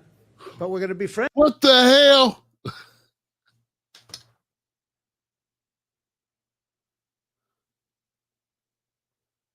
Man. All right, MAGA. What the hell did Trump just say? He said, I'm not looking to be evil. I'm not looking to battle with Iran, but to be mean to Iran, but we're going to be nice to Iran, but maybe. I don't know, man. Friendly, I hope we're going to be friendly, but they can't have a nuclear weapon. They can't have a nuclear weapon. And we were all set to make sure that they don't have a nuclear weapon, because once they do, it's a whole different world. It's a whole different negotiation. But Viktor Orban said, if you put Trump in, nothing's going to happen. Everyone's going to be peaceful, because they were afraid of Trump. Now, I don't like saying that I said that. I would say maybe they respected Trump. But he said they were afraid of Trump. They didn't know where he was coming from, and they were really afraid of him. They're not afraid of these people. And being afraid isn't so bad, but I would say more importantly, they respected me. But he didn't use that word. He said they were afraid of Trump. And we would have not had any problems with China and Taiwan. We wouldn't have had any problems with Ukraine. And Trump was doing a good job. He was staying on point. He was reading his notes. Now Trump is just talking. So buckle in, kids. We have no idea where this is going to go. Russia, we wouldn't have any problems with anything. But we will stop inflation. We will make America affordable again. And we're going to bring back the American dream. We have all these young people. They're coming out of schools, colleges, everything else. And they're not going to have the American dream. They don't even think about the American dream. Right now, they just think about survival. And I just want to end by saying we have tremendous potential in this country. We can do amazing things, and we can do them fast. We have to get the criminals out. We have to get them out immediately and fast and tough. We're going to rely on our local police. Our local police law enforcement has been so incredible. And they know. Somebody said, how will you get them out? How will you know? The local police know the name and serial number and middle name and last name and where they come from of every single bad guy that's come into our country. And we're going to rely on local police. And hey, man, you know, like, okay. You know, no one wants violent people coming into a country, but come on, guys. Like, that's not like the biggest problem we have in this country. Like, it's not, you know. Are there people that, you know, I mean, that's an issue. Don't get me twisted. That's an issue. But the way Trump talks is like, you know, everyone's getting attacked. You know, when you walk to your car, there's an MS-13 guy there, you know, in your car before you get in it. we're going to make sure that they have immunity from prosecution because, frankly, our police are treated horribly. They're not allowed to do their job. You know that better than anybody. They're not allowed to do their job. If they were allowed to do their job, we wouldn't have cities that have crime rates. You look at Chicago. On the 4th of July weekend in Chicago, think of this. 117 people were shot and 17 died. Afghanistan isn't anything like that. And speaking of Afghanistan. So why is that, Trump? Let's go a step further, Trump. Let's say, what's the reason for the violence in the inner cities? I can tell you what it is. People fighting over resources. It's economical for the most part. So what are we going to do about that, Trump? What's your plan? And don't say drill, baby, drill. Like, what's the solution to the crime? The crime, money. Like, I never met anybody who was doing good financially who wanted to go commit petty crime. Like, it's not, you know, there's some people with a screw loose who want to do things for excitement. But those are kids. Those are like, you know, people whose brains aren't fully formed. Okay? For the most part, it's financial, people fighting over resources, and they lack options and opportunities. And you know, so what are we going to do about that, Trump? And don't start saying how the cops are getting attacked, man. You know, only like 1% of cops are ever charged with a crime. 1%. Okay? You're more likely to be struck. It's more likely for a cop to be struck by lightning. You know how many cops there are? 20 cops were charged with a crime in 2021. 20. You know how many cops there are? There's millions of cops in America. And only 20 of them were charged with a crime. But we got Trump trying to sell this idea that all the cops are under attack and they can't do their jobs because they're afraid they're going to go to jail. The only cops afraid that they're going to go to jail are cops who are breaking the law. That's it. And the single most embarrassing day in the history of our country. And yesterday I saw they gave $85 billion worth of brand new military equipment that I rebuilt the military. So this was equipment that to a large extent I bought, but brand new. And they had a parade yesterday, a beautiful parade. We were going to get out with dignity and strength. We were there for 21 years. And we were going to keep Bagram because it's 1 hour away. Bagram is this massive Air Force base that I visited. It's a massive base. And we were going to keep it because it's 1 hour, not because of Afghanistan, but because it's 1 hour away from where China makes its nuclear weapons. And they were showing it off yesterday, but the fact is that China now controls Bagram. China, can you imagine that? And we left. We were going to stay there. We were going to keep it. We were going to get out with dignity, strength. We were going to take our soldiers out last, not first. We took our soldiers out first. I dealt with Abdul, and he's still the leader. Strong man, smart man. But he understood that if he did anything, because we were losing a lot of people to the snipers, and under Obama, it was terrible. It was brutal. They'd be walking around and just get shot, and that was the end of them. Our people, and other people too, civilians. And I let him know that if you do that, we're going to hit you so hard like you've never been hit before. But why, he said, do you send me a picture of my home? Why? Why do you send me a picture of my home? I said, you'll have to figure that one out later. But I said, we're going to have to hit you people so hard like we've never hit anybody. And he understood. And he said, yes, Your Excellency, I understand. Man, what is Trump talking about, Johnson? Is he talking about sending people a note? We're going to take out your kids? We're going to take out your family? Is that what Trump's doing, man? Trump be on one. Trump is on one, Johnson. Told me, Your Excellency. I wonder if he calls that to Biden. I doubt it, right? But he understood that and he respected us. And for 18 months, not one American soldier was killed. Not one. And then So it worked. Yeah, I guess if someone sends you a picture of your house, has a picture of you sitting there with your kids, it might get you a little worried. But see, I don't know if Trump's making this up or not. I don't know. I don't know if this is real. I left because of an election where I got millions of more votes than we did in 2016. We got millions of more, from 10 to 12 million votes more. Think of that. No president has ever gone with that kind of an election uptick. Usually a president will get less. President Obama got less, much less, his second time, but he won. But he got much less. We got 10 to 12 million votes more. Whoa. Okay, we got to listen to Tim. Tim Eyman. He said, no, the terrorists laughed at Trump, saying you couldn't find me. Then Trump sent him a picture of his house.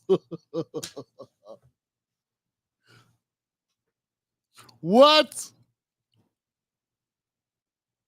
These are the things you miss, man. And I do this for a living, Tim. Nice name, Tim, by the way. Nice name. Wow. So the guy told Trump, come and find me. You can't find me, Trump. And then Trump sent him a picture of his house. That's good. If this is real, Tim, if this is actually what happened, that's gangster. Not including other votes that we can talk about at another day. But this is their votes, 10 to 12 million more. And we left, and that's when all the problems started. We didn't have these problems. We would have never had a problem with Abdul. We would have never had a problem with anybody, frankly. And I'd have to say, you're looking at things behind me. They did a nice job. Wow, I haven't gotten to see. That's good. I don't like the tags very much. Look at that, up 46% eggs. Wow, up 65%. Wow, school lunch is up 65%. How can a family afford that? But look at this over here. What a nice job. I think I'm going to take some of them back to my cottage. And Okay, guys. Okay, guys, we're almost halfway through. Can we get a like, please? Can I get a like on this broadcast, on this live stream? We're going through the entire thing, guys.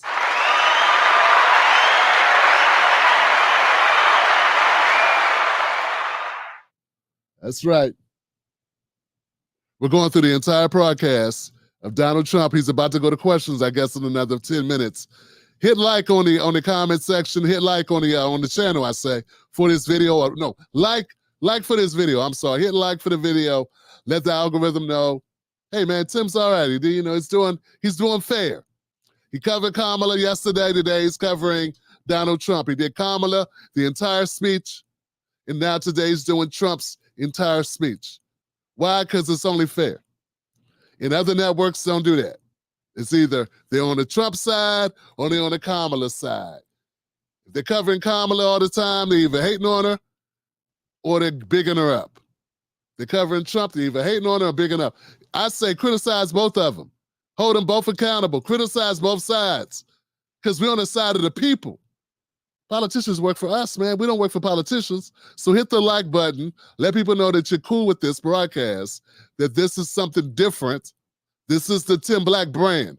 My brand is, I'm a working class brother. I fight for working class people. We the working class, the hurting class. We comment from a Black perspective, Black American perspective. Black American perspective, we fight for working class people, for working class issues. All right? Subscribe to the channel, guys. All right. Like the Cheerios. I haven't seen Cheerios in a long time. I'm going to take them back with me. Bacon is through the roof. They're all through the roof. The milk, everything is bad. And we're going to straighten it out. We're going to bring prices way down, and we'll get it done fast. And with her, it's just talk. She's a radical left San Francisco person who destroyed the place. And I don't know. It's hard to believe that she can even be in the discussion. They had a group of 12 people that she was considering, and they put her name in there, and they marked them, who were the best and who were the worst. And she was actually rated the worst of the 12. They had 12 plus her, 13 people, and they rated her the worst. Now, 6 weeks ago, she was considered to be a failed vice president and a failed administration, a disaster. And now all of these people are talking about her like she's Margaret Thatcher, liberal version. She's not smart. I don't believe she loves our country. Who said illegal immigration is not an issue? What the hell are you talking about? And I appreciate the donation, man, but you lost your mind. I never said illegal immigration isn't an issue. We all taking people out of context. And we cannot have our country destroyed, because once that happens, it'll never be able to come back. Okay? If you'd like, we can ask a few questions. Mr. President, it's been reported that you recently spoke with Prime Minister Netanyahu, maybe as recently as yesterday. Can you clarify when the last time was you talked to him, and what advice, if any, you're giving him about a ceasefire, about ending this war? The last time I saw him was at Mar-a-Lago, and he came with his wife and a large group of people. And we had a very good relationship with him and with Israel. Again, this would never have happened. October 7th would have never happened, would have never, ever happened. And he asked for the meeting. We had the meeting. It was about 2 hours, 2.5 hours long. And I expect I might be talking to him, but I haven't since then. No. Did you encourage him not to take a ceasefire deal? Did you give him any advice about ending the war? No, he knows what he's doing. I did encourage him to get this over with. You want to get it over with. It has to get over with fast. But have victory, get your victory, and get it over with. It has to stop. The killing has to stop. Yes, please. Thank you, President Trump. You've spoken very passionately about how God saved your life. And I'm wondering, have you put much thought into why God saved your life? As in, for what purpose has he been shielding and protecting you?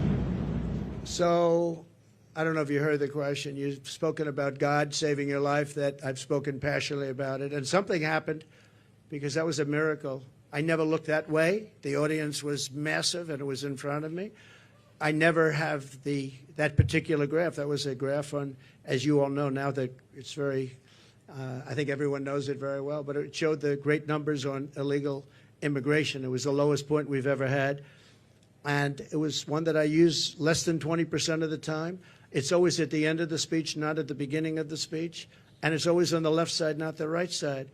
And yet, for some reason, I called it. It's not on a teleprompter. I do things largely without a teleprompter, frankly, because it's hard to hold an audience if you're going to go for an hour and a half or 2 hours reading a script. And I just talked about it, and I moved to my right, turned sharply to my right, ping. And if I didn't do that, I'm not here with you. So, yeah, God has something to do with it. It's a miracle, and God had something to do with it. And maybe it's we want to save the world. This world is going down. This world is going down. So it could be. But I believe that. 12 million of vetted illegals. Criminals taking over properties in black neighborhoods, kicking out black residents. Check out what happened in Denver. Maybe I misjudged Love USA. Love USA. Vote Trump for low inflation, low gas prices, low interest rates, secure borders, low illegal immigration, and no wars. Otherwise, there may be drafts for your children. Jesus Christ. Love USA. I believe that my sons are very good shooters. They're like scratch golfers, better, relatively speaking, with shooters, great shooters. And Eric and Don both told me from 130 yards. I said, well, that's pretty far away, isn't it? They said, no, that's like a 1-foot putt with, weapons like the one being used. Plus, he was a good shooter. This guy was a good shooter. He went to the range and shot a lot, and he was supposed to be a pretty good shooter. They said a bad shooter would hit the target almost 100% of the time. So something happened. And I have to say the Secret Service sniper did an amazing job. He had 5 seconds to find the target and hit the target, and he hit the target within, think of this, 5 seconds. And he was much further away because he was over here, and this other person was over there. So you have to give credit. And I have to also say about the Secret Service, when I was hit, I knew it because when I touched, there was blood pouring all over my hand. I said, I guess I know what that is. And I was going down for protection. And they were screaming, get down, get down. There was bullets. And those Secret Service guys were, and person, Kate, they were on top of me in a matter of, I think, 3 seconds. It was time dead. And bullets were coming out. I would hear the bullet. I didn't realize you could hear it, but now I know very well. Those bullets were going right over my head. They were there and very brave. There was nobody that said, I'm not going to be going. Man, it's kind of dirty, man, how people treat Trump after this shooting. I mean, say what you want to say, man. I mean, you ain't got to like the guy, but I mean, if Kamala Harris got shot at and someone tried to kill her, that'd be, no one would make jokes about it. People are, I mean, this is what happens when you demonize a guy for 8 years. If someone tried to kill Biden, we would all be upset about it, I think. No one would be making jokes. No one on late night TV would be making jokes. 3 people got shot there. 2 people survived and 1 person didn't. And Trump was also shot. So it's like, I don't know, man. I think it's cold-hearted, man, that people are like, But that's what it is. If the media demonizes you enough, no one cares about you. Yeah. Well, people care, but you know what I'm saying. On there, they just they were there very quickly, and they were very brave. There were mistakes made. Obviously, he shouldn't have been up there. The roof should have been taken care of, and there were mistakes made. There's no question about it. But there was a lot of bravery also. We have to remember that. Okay, thank you very much. Brian? Thank you. I want to talk about credit card debt for just a second. You've got all these items. It's a record. It's a record. Credit card. 48% up. And many families going into debt just to pay for groceries. Yeah. What's your message to Americans right now that you can make America affordable again? Well, I would say my message to them. So he said, credit card debt is at the all-time high. It's never been like this. What's your message to America? How are we going to solve that, and what will they do? You know what I think they should do? They should, on November 5th or sooner, if it's early voting, which largely it is, which is ridiculous. We should have one-day voting, paper ballots. We should have voter ID, and we should have proof of citizenship, because people are voting and people are going on now without citizenship. But we should do it, and maybe we'll be able to get that done too. It's one of the things I want to do. But my message to them would be very simple: vote for Trump and we're going to fix the problem. We're going to get it fixed. We'll get it fixed. Follow-up question, Yes, if I Brian. could. Kamala's been promising on day one, I'll do this. And for basically 4 years, she's promised this day one. Yeah. What will you do on day one to turn this country around? So she is saying when she gets in, she's in now, and especially with Biden, because, I mean, he's... Man, I got a question. Who are these reporters? I'm just wondering who they are. You can't see who they are. Are these reporters or these friends of his who's reading questions? Credit card debt. And I wanted a better answer on credit card debt, man. Other than pick me. Like, come on, Johnson. That's not a solution.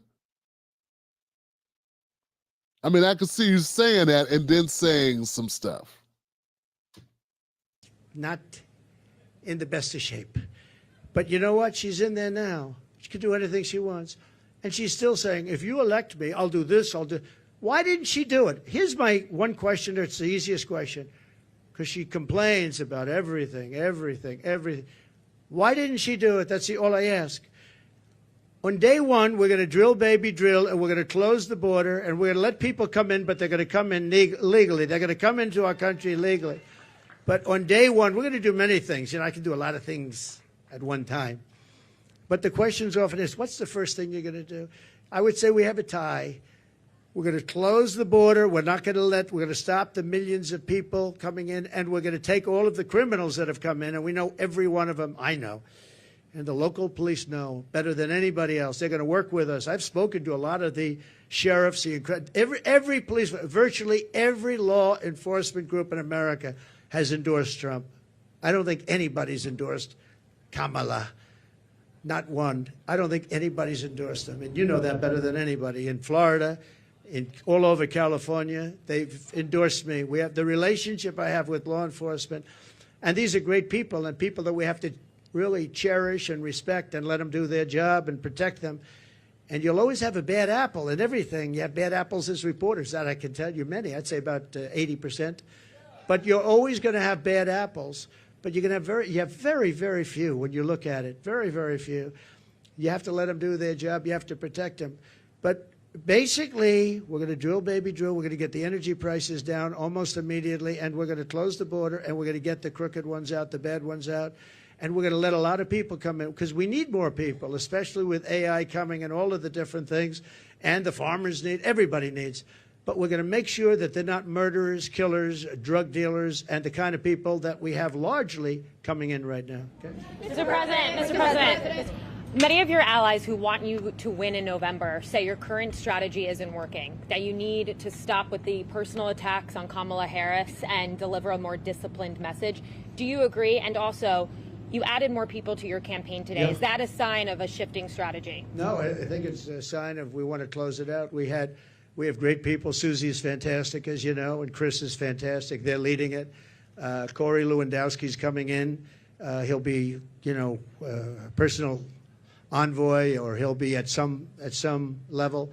They're going to be, they're doing a great job. Look, we've taken, with all of the abuse we've taken from the fake news media, all of this horrific abuse we take, and all I want to do is make the country good. All I want to do is have strong borders and good education. We want to have choice for education. So important, so many different things. You would think it would be the other way. We rebuilt the military. We did so many great things. But that's the way it's been for Republicans, and I guess more so for me than anybody in history, and that's okay. Because we're leading in the polls. For the most part, we're leading in the polls. We were leading Biden by a lot. We're leading now. But I think when she's exposed, I think we're going to beat her by a lot more than we would have beaten Biden by, because he had a little group of people that have been voting for him for a long time. She doesn't have that. People don't know who she is. As far as the personal attacks, her because of what she's done to the country. I'm very angry at her that she'd weaponized the justice system against me and other people. Very angry at her. I think I'm entitled to personal attacks. I don't have a lot of respect for her. I don't have a lot of respect for her intelligence. And I think she'll be a terrible president. And I think it's very important that we win. And whether the personal attacks are good, bad, I mean, she certainly attacks me personally. She actually called me weird. He's weird. It was just a soundbite. And she called J.D. and I weird. He's not weird. He was a great student at Yale. He went to Ohio State. graduated in 2 years at the top of his class, and all of these different things. And we have this guy that's running a very failed state, who's had a terrible career. I mean, you have him saying they're weird. No, he's a weird guy. And she's weird in her policy. Who wouldn't want to have strong borders? Who doesn't want to have lower taxes? You know, all my life I've watched as politicians came. Hold on, guys. Let's talk about this for a second. What do you think about the entitlement thing? Trump said he feels like he's entitled to personal attacks on Kamala. He said, you know, she made personal attacks on him. This guy, Tim Walz, he's only been chosen. One of the reasons they say they chose him over Ben Shapiro was that he had that soundbite where he labeled that Trump and J.D. Vance were weird. That's a personal attack, right? He didn't say they had bad policy. He said that they were weird. That's a personal attack, and yet it's gone super viral. And no one had a problem with it, right? No one's had a problem with it. JD's got kids, and they're calling his dad weird. No one said it was wrong to do that. But it's wrong if Trump says he doesn't think that Kamala is smart. Is he entitled to personal attacks? I think both parties are entitled to personal attacks. I think both candidates are entitled for personal attacks. Now, I'm not saying you should go curse them out and use a bunch of profane language, right? But I don't think there's anything wrong with that. I mean, Trump's been doing personal attacks forever. What was he doing? And I wanted to make this point out. I thought that's what it was. Donald Trump has gone through the ringer of personal attacks, and he's laid personal attacks, right? People forget Donald Trump won his primary 3 times in a row. Donald Trump won his primary 3 times in a row. That's why he's the nominee for the Republican Party. You can't say that with Kamala. Kamala did not win a primary 3 times in a row to be where she is. Donald Trump, he did not have a debate against a Republican challenger, but he ran against formidable people this last election.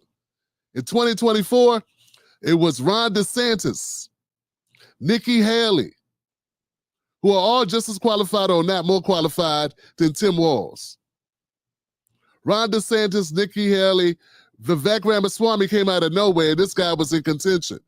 These three, just naming those three, Chris Christie, there was more people. They were running against Trump. They were on the ballot. Who was on the ballot for Kamala? Kamala wasn't on the ballot. So, I don't know, man. I know there are people who watch cable news and they have this opinion of Donald Trump, and I've had my own negative opinions about Donald Trump too. Don't get it twisted, right? I did not support Donald Trump. I did not vote for Donald Trump. But what I've had to do is detox my mind and stop looking at him the way CNN looks at him, the way MSNBC looks at him, because that's not the way to do this job. It's a commentator. You can't just look at a guy through the lens of people that slander him for the last 8 years. I've chosen not to be that guy. I've chosen to look at it fairly. At my best, I'm not totally fair because I really can't stand the Democratic Party. They lie to black people and have been lying to black people for 70 years. Okay? That's how I feel about the Democrats. I have to try to put that aside to a certain, it's hard to do. But my point is that Donald Trump won the right to be up on that stage. He won the right to be the nominee. You can't say that about Kamala. That ain't got nothing to do with how you feel about him. They don't have anything to do with how you feel about her. It's the facts. So, is Trump entitled to personal attacks against Kamala? Hell yeah, he is. And she's entitled to make personal attacks against Trump as well. Hell yeah, she is. That's what it is. That's politics in America. Trump called Chris Christie Krispy Kremes for I don't know how many times. I don't remember people being that upset about it. So we're not going to get into this thing. I think it's wrong to get into this thing where because Kamala is a black woman, now everything that's said is either racist or misogynist because Trump was hitting Nikki Haley and Nikki Haley was hitting Trump. Tim Scott ran for president. He chose to kiss Trump's ass, but Ron DeSantis didn't. You know what I'm saying? He was going after Trump. So I'm just saying, I don't want to go too long, but I think my point has merit. You know what I'm saying? And I think that it's only fair that we allow that Trump's able to beat Trump and Kamala can beat Kamala. And let's not pretend that Kamala can't hold her own. Kamala, she's been a prosecutor, an attorney general, and a senator, and a vice president. And she's one of the most powerful women in the world. Let's not treat Kamala like she's fragile, like she's porcelain. Nah, man. Kamala locked people up for years. She locked one guy up for 50 years. Turns out he didn't even commit the crime. She personally locked the guy up for 50 years, gave him a 50-year sentence, and he was innocent. And I don't hear anybody talking about it. But Trump wrote a letter about 3 guys who the NYPD says confessed to a crime. And I can't hear the end of it. I never hear the end of it. It just seems weird. That's all I'm saying. People got a lot of biases. A lot of biases. And I think it's unfair that people are so biased. Once again, Kamala Harris tried a guy and sentenced him to death, basically. It turns out he didn't do it. He had DNA tests. He gets out of jail. No one, I don't see it everywhere. He was a black man. I don't see it anywhere where people are shitting on her about that. But Donald Trump, he wrote a letter, not as a government official. He did not put those kids in jail. The NYPD put them in jail and coerced confessions out of them. And Trump wrote a letter and put it in the newspaper, and people have been using that against Trump for 30 years. But no one's using Kamala and this young man she put behind bars who was innocent. No one's using that. And I'm just saying, it's a lot of hypocrisy. And we're going to try our best to hold both sides accountable. I ain't going to be perfect, man, but I am really going to try. Let's keep going. My bad. Let's keep going. Campaigned, and I've always been on, for the most part, on the other side, on the side that these people are on. And they always talked about, we're going to reduce taxes. This is the only campaign I've ever heard where they're saying, we're going to increase your taxes. And then people say they're going to vote for him? I don't know. So I don't think so. I don't think people know who she is yet. When people, because really people didn't know. Kamala said she's going to cut taxes. She said yesterday she's going to cut taxes. She didn't say how she was going to cut tax. She didn't say about how much, but she said she's going to cut taxes. You can ask the man on the street. I saw it on one of the shows today. They asked the man on the street, what's the last name of Kamala? Nobody knew. It's Harris. Nobody knew the last name. I don't even use it because nobody knows who I'm talking about. People don't know who she is. She's a radical left socialist. But beyond that, I mean, she's way beyond socialism, who's going to destroy our country. And when they find out, I think you're going to see something. But right now, even not knowing her, and with all of like the cover of Time magazine, they didn't put a picture. They got a great artist to do it. What was that all about? What was that all about? The whole thing is crazy. I just want to win for the country. Some people say, oh, why don't you be nice? But they're not nice to me. They want to put me in prison, just so you understand. They tell me I should be nice. They want to put me in prison. It's never happened before in the history of our country. I did nothing wrong. I have crooked judges. I have crooked prosecutors. And they're all Democrats, all Democrat areas, other than in Florida where you had a brilliant judge who ruled in my favor. I won the case, the documents case, won it in its entirety. And Jack Smith, deranged Jack Smith, suffered a defeat. But in New York City, everything's clubhouse, everything. I know it very well. I grew up there. I know it very well. And we have a very crooked system. And it's one of the reasons that New York is dying. Nobody wants to come in. No companies want to come in because the courtroom system is so corrupt, both at a federal level and at a state level and a city level. And they put you into an area where you have 3% Republican vote. It's all a rigged deal, just like Fani F-A-N-I, Fani, with her boyfriend. And I think that's been discredited, too. They've been discredited. But think of it. They don't want me to be a little bit nasty.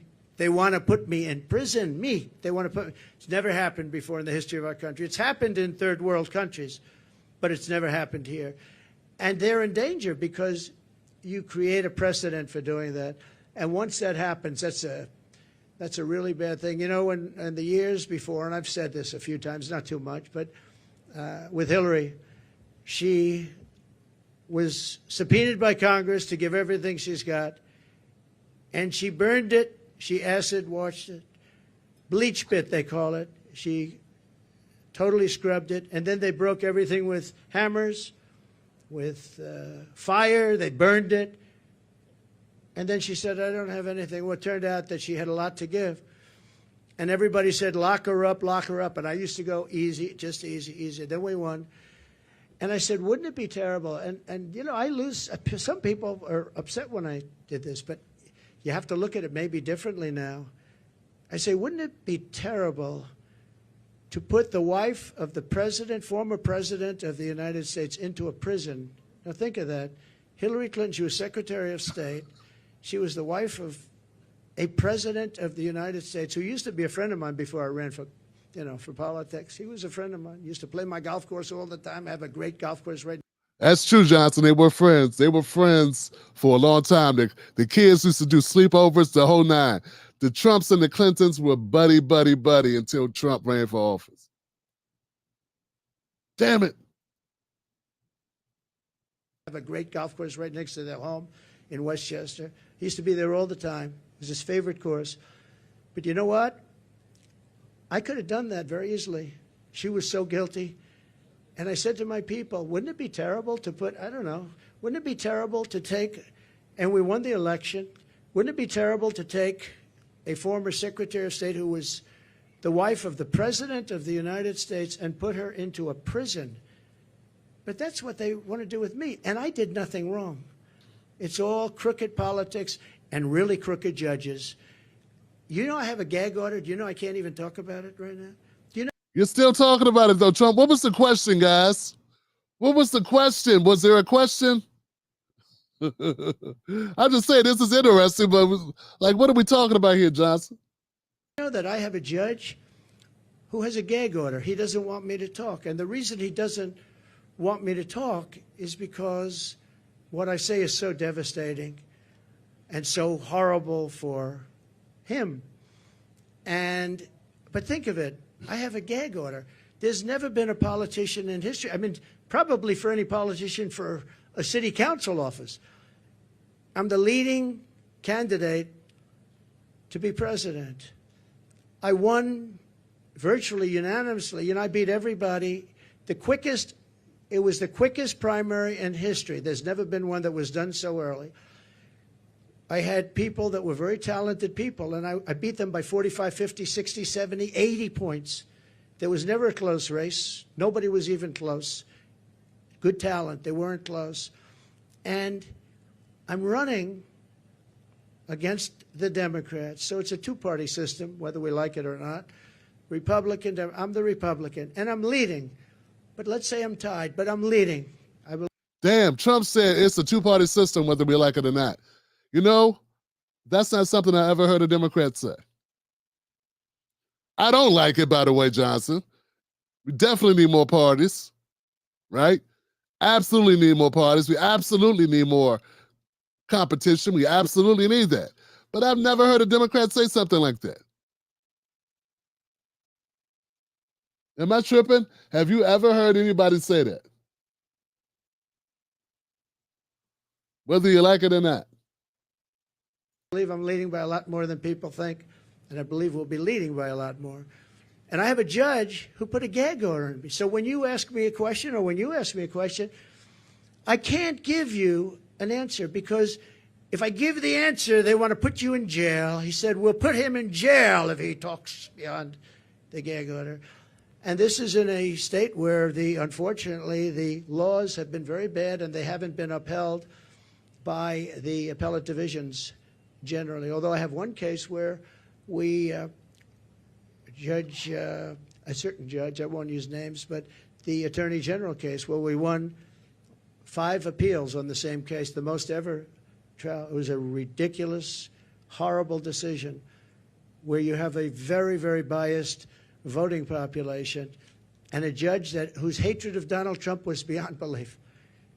And we won the case, but he ruled a ridiculous amount of money, civil case, ruled ridiculous. Now, this is what they're doing is interference with an election. They want to interfere. Look at the one thing they want to sentence right before the election takes place. Let's sentence him. Because who's going to vote for him if we sentence him? Let's sentence him right before. No. This is interference with a presidential election at a state level, and it's a state that always goes Democrat. It's interference, and as you know, the Supreme Court ruled recently on immunity, and I'm immune from all of this stuff that they charge me with. But isn't it a terrible thing? And yet Hillary Clinton, when it came time to make a decision, I said, I don't want to put the wife of the President of the United States in prison. I want the country to come together and to be unified.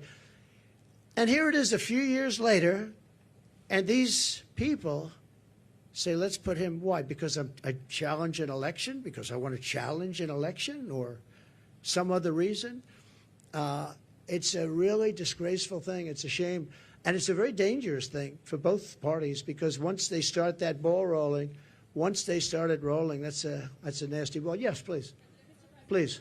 2 quick questions here. Nikki Haley told our Brett Baer that Republicans need to stop whining about Kamala Harris, focus on courting those independents, those suburban women, the moderates out there. What do you think of that strategy, and would you consider having Nikki Haley on the campaign trail with you? Sure. I think that we've done very well. I think that we're hitting a nerve. I think this is a different kind of a race. All we have to do is define our opponent as being a communist or a socialist or somebody that's going to destroy our country. You know, I fought Nikki very hard. I beat her in her own state by legendary numbers. And I get along with her fine. I appreciate that she endorsed me and all of that. No, I think that I think relatively to what they're doing and how radical they are and how in many ways how sick they are, I think I'm doing a very calm campaign. I mean, we're here. There's no shouting. Now, you'll say he ranted and raved, and not you, but some of you will say he ranted and raved. I didn't rant and rave. I'm a very calm person, believe it or not. If I wasn't, I probably wouldn't be around anymore, you know? Probably wouldn't be around. But no, I think... Oh, God. Maybe Trump's saying, the blood pressure would go through the roof if I wasn't a calm person. It's very interesting, guys. This is something, man. Imagine most Americans haven't seen this. This is an interesting discussion. Trump is doing a tour de force, and guys, this is the most cohesive I've ever seen Donald Trump be. Like Donald Trump, he's actually had talking points. He's actually staying with, and he's adding in some other stuff now. And I think he's right about as far as if he just gives a narrative to Kamala Harris, if he just defines her. Most Americans do not know who the vice president is. You know how many people didn't know who Pence was? Like, we pay attention to politics. Most people don't know who Kamala is. And if they start finding out who she is through Trump and through J.D. Vance, most people don't know who J.D. Vance is. Less people know who Tim Walz is. So we got a ticket on the Democrat side where people are going, who's that? Who's that? I would say definitely that Kamala Harris is the underdog. I appreciate her advice. I have to do it my way. You know, I ran against her, and I did it my way. People said I should maybe do it a different way, but I won in South Carolina by numbers that nobody's ever seen before. You know, it wasn't even close. And I think she's a good woman. I'd love to have her support. Yeah, she gave me support, but I'd love to have her go around and campaign. Quick follow-up on the economy. You mentioned this in your remarks. Vice President Kamala Harris wants to put a ban on price gouging. Do you think that the federal government should be responsible for determining food prices? Well, not only responsible, they probably can't do it legally, and that will drive up prices. She wants no fracking. Now, she may go and change that. I think she's already changed it. But she wants to have no fracking. I want no fracking. But for her whole life, she said that, no fracking. Then about, I don't know when, a couple of months ago, all of a sudden when she started looking at polls, remember this, she all of a sudden says fracking. I don't think I won Pennsylvania, and I did much better the second time. I won it in 2016, did much better the second time. I know Pennsylvania very well. I don't think there's any way in hell that somebody that's intelligent living in Pennsylvania is going to vote for somebody that basically will eventually end fracking, end fossil fuel. So whether it's Oklahoma or Texas or Pennsylvania, a big energy state, people don't realize that 350,000 people work in that industry. But maybe more importantly, they don't want to pay $9 a gallon for gasoline. So, no, I think that she's made statements. I don't know how you get out of it. I don't know how you can say for 10 years there'll be no fracking. I mean, we have tapes of her laughing at the stupidity of the question. Of course I'm not going to allow fracking. And then all of a sudden, a few months ago, she comes out in favor of, oh, yes, I'd allow fracking. I don't think anybody in Pennsylvania will be, I think she's going to do very badly in Pennsylvania. You have to frack. We need the energy, and Pennsylvania needs the jobs, but Pennsylvania needs the energy also. That energy is going to support our new system for AI and all of the other modern things that need massive amounts of electricity and energy, massive. So it's a very good question, actually. But we have to. I don't know. We have to unify as a country. We have to come together, and I think we can. You know, I get. Yeah, Paul Walker. Good jokes, but I was just wondering if it was objective, fact, or funny. You know, you're right, brother, but I do know for a fact Kamala was against fracking. Absolutely against fracking.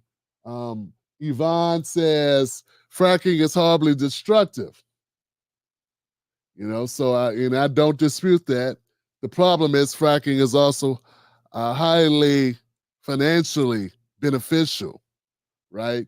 And I didn't know that those states have so many workers that work in that industry.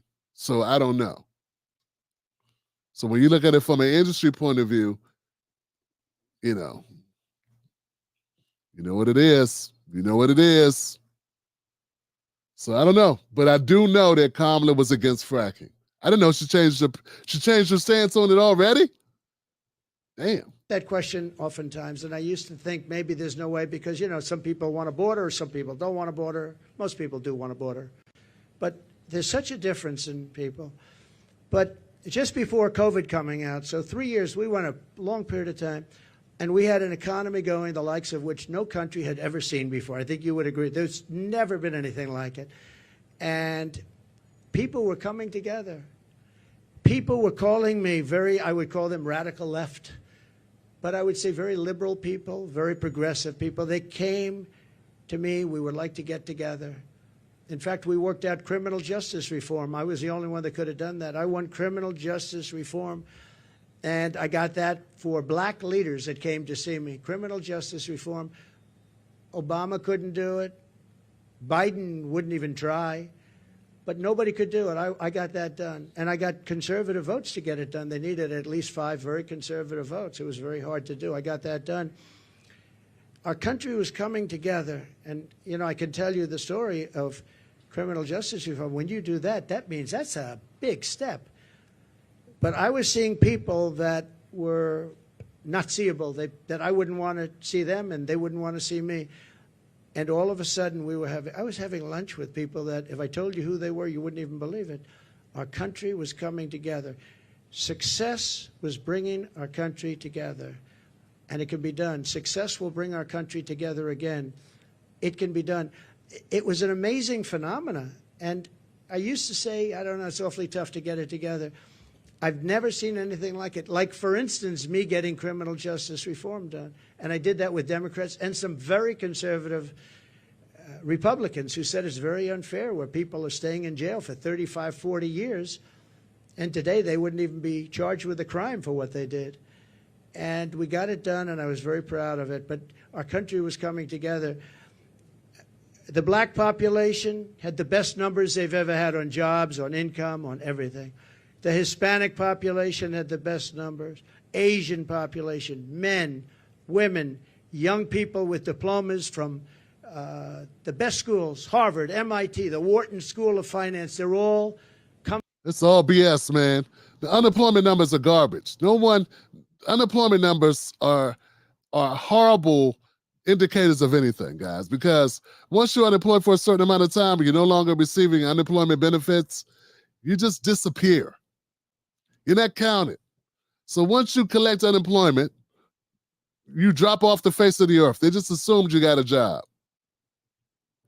But, you know, like right now, I'm probably considered working in a job. But I'm not working in a job, I have a small business. But on paper, they probably said, well, he's working somewhere. I don't know. Those numbers don't mean anything, you know. Coming together, and everybody was happy. And young people without a high school diploma, the best MIT students and people without a diploma were all working. They were making more money than they've ever made. There wasn't one group that wasn't doing better than it was the year before, 2 years before, or 10 years before. It was the best our country had ever done, and we were leapfrogging China. China didn't have a chance. I took in hundreds of billions of dollars in tariffs from China. Hundreds of billions of dollars. No president ever took in 10 cents. And what happened was an amazing thing. We had a great, successful country, and our country was unifying. It was the first time anyone's seen it, but our country was unifying. What? America was unified? Does anyone believe that America was unified under Trump? I mean, I'm not saying America's unified under Biden, but was it unified under Trump? I don't know what unified is. Like, how are we defining unified? I mean, America gets along like we don't, you know, there's always issues. I don't think a president can really fix the issues in the country as far as, I'm not even looking for a president to fix racial harmony. Economics. We need to worry about money. We need to worry about our economic benefits. We need to worry about benefiting and surviving economically, thriving economically for all people. That's what we need to worry about. That's the focus. We'll worry about who likes us. We'll worry about who wants to be friends with us, who wants to party with us. And we can kumbaya later. We need to worry about our kids being able to live indoors. We need to worry about us being able to retire, being able to afford to get sick. We need to worry about those issues. That's where we need to be focused. If we can open up businesses. Right now, Black Americans get less than 2% of SBA loans. Small Business Administration loans from the U.S. government. We get less than 2% of those. So then people say, why are Black people struggling? Why are Black people there? We don't get to open businesses at the same rate as other groups, including Latinos. So that's what the focus needs to be, Trump. I don't know who's talking to him. I don't know what he's going on with this. But all that kumbaya stuff, don't start sounding like Democrats. Focus on the money. Focus on how you're going to make us a more enterprising group of people. How are you going to do that? How are you going to use government to aid in that? Because government policies were what stopped it. What's up with that 2% SBA loan for Black businesses? Polling out there. I know you're saying that you're leading in some polling, but there is other polling out there. A Fox News poll out just yesterday has you up by just 1 point. How do you break away? 1 or 2 points, yeah. And Fox News has always been my worst poll, believe it or not. And even Fox News had me up by 1 or 2 points yesterday. Came out, I think, 2 points, 1 point. I also think, you know, I tend to poll low. In some cases, really low. You know, in 2016, I was polling low, because people didn't want to say who they're voting for. I don't know if that's supposed to be a good thing or a bad thing, but it is what it is. And we did very well in 2016, and we did much better in 2020, much better, but bad things happened. Through COVID, very bad things happened, so we're not happy about that. Yes, I've seen you around a little bit, so go ahead, please. Mr. President, thank you for doing Thank you very much. Thank you. So you talked about how COVID from China was a fence too far. What's your plan for holding China accountable if you get reelected? Well, I want to get along with China. I had a great relationship with President Xi. We made a fantastic trade deal, $50 billion of farm products and manufacturing products they had to buy here, and they were adhering to it. They don't adhere to it anymore because they don't respect Harris or Biden. But as you know, we signed a trade deal with China, and it was actually better than even the USMCA. It was a great trade deal. China had to buy $50 billion, not $15 billion, not anything else, $50 billion. And it was a great trade deal. I think that that's one of the underrated things. I think we'll have a great relationship with China. I hope we're going to have a great relationship. But it's got to be a fair relationship. China was taking advantage of the country for years. But so was every other country, in all fairness to China. Every single country was taking advantage of the United States. I can't think of one country where we were doing better than them. Japan was taking, Abe was my dear friend, one of the great men, great leader. But all of these countries were, I used to say, who signs these agreements? It's amazing that we economically survived because we had such bad negotiators or people were getting paid off. I actually looked at some deals. I'd say nobody could be so stupid to sign a deal that's so one-sided. Whoever made this deal has been paid off. And then I'd look into it a little bit, and all of a sudden he's working as an agent for that country 3 years later, 5 years later. Now, we changed a lot of those deals. South Korea, we changed the South Korea deal. We made it from a horrible deal to a good deal. I changed the Japan deal. But I made a great deal with China. They had to buy $50 billion worth. They never bought anything like that. In fact, it was a misunderstanding. When I said the people were negotiating, what number are we talking about? They said 15. I thought they said 50. So when they came back to me, they said, sir, we're all set to get it going. I said, good. What's the number? 15. I said, you told me 50. Why are we going down to 15? They said, no, we said 15. I said, you told me 50. Actually, I heard them wrong. They said 15, but I heard them wrong. So I said, go back and get 50. And we got 50 instead of 15. And it was great. You know, I really think that we can have a great relationship with China. We can have a great relationship with a lot of countries that right now. One of the things with China, I know as much as any country, but all of the countries, the one thing is they have to respect you. If they don't respect you, and you know, I was very tough in countries like Japan, and yet Abe, who was a great man, assassinated, horribly assassinated. He was a great man. He was a great leader. But I believe, and I was very tough on him. I was very tough on Russia. I was probably the toughest. I ended Nord Stream 2. The biggest deal they've ever done, the biggest pipeline in the world, the biggest. All of Europe was going to be supplied by Russia. And I ended the deal. It was dead. And then Biden comes in and approves it. And they say, oh, I was nice to Russia. No, Putin actually said to me one time, you know, if you're supposed to be, like, friendly with me, I would hate like hell for you to be angry at me because you are brutal. Think of it. Not only that, the sanctions, but forget the sanctions. I ended Nord Stream 2. The pipeline was dead. And then Biden comes in, and he got $3.5 million, in all fairness, from the mayor of Moscow's wife. Remember that? During the debate, we brought it up, and Chris Wallace, who's not the father, he is not, there is no resemblance between him and Mike Wallace, that I can tell you. He said, you shouldn't be talking about that. I said, why not? They got the family, $3.5 million from the mayor of Moscow's wife. Why wouldn't I talk about that? He wouldn't let me talk. I said, I'm negotiating against two people, not one. I turned out to be right because a year later, that was a big scandal. Why did he get $3.5 million? But Biden approved immediately the pipeline in Russia, Nord Stream, and he killed the Keystone XL pipeline, 48,000 jobs. He killed it. He did the exact opposite of what he should have done. Yes, please. I know you had your hand up. Nice to see you. Thank you, Mr. President. Thanks for taking my question. You referenced your conversation with Elon Musk earlier this week. I want to ask you about that. You praised how he treats workers, saying they go on strike and you say, that's okay, you're all gone, so every one of you is gone. Are you really comfortable with companies threatening to fire workers who go on strike? Well, no, I want companies to get workers that are going to love them and work for a wage that lets the company make a profit so they can go and expand. In that case, they moved, as you know, they moved the company from California, Elon, from California to Texas because they were able to get things that California wouldn't give. And I did ask him one question. You're moving a very big company out of California that's been there for years into Texas. Did the governor ever call you and say, like, let's work it out because we don't want to lose you? And he said he never called. Governor Newsom, he never called.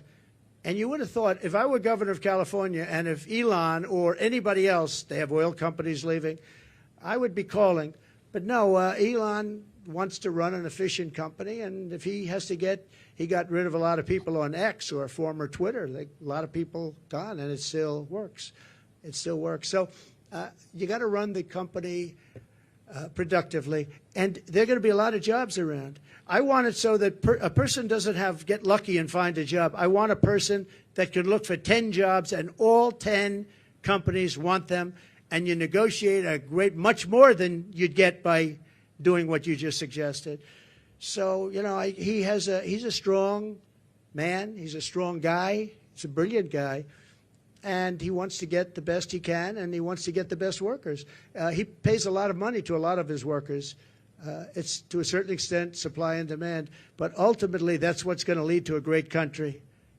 So. Just to follow up on that really quickly, because some people took at that as you saying that you would be comfortable with companies threatening to fire workers. Sean O'Brien, who spoke at the Republican National Convention, saying that firing workers who are wanting to organize or striking is economic terrorism. So just to be clear, that's something that you are well, not that's not. with? Yeah, they weren't organizing against Elon.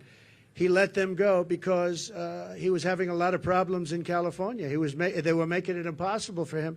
In California, what they were doing with the taxes and everything were making it impossible for him. And Sean O'Brien's a great guy from the Teamsters you're talking, yeah? Sean is great. I think Sean would understand it better than anybody. Don't forget, the unions are really threatened by what's coming in, by these millions and millions of people coming in. Sean O'Brien understands that. The black population is absolutely threatened. The Hispanic population is absolutely threatened. Because these people are coming in, they're going to take their jobs. They're going to make it very, very hard. What's happened in our country is very dangerous, very bad thing. One more on the economy, sir, because Governor Tim Walz is out on the campaign trail today, and he's been saying that he believes that you want things to get worse so that you can campaign on it, that you're rooting for failure. What's your response to that? I wish I didn't have to do this. If our country were run by Democrats and it was run beautifully, where we were really being productive and everything else, I would have never done this.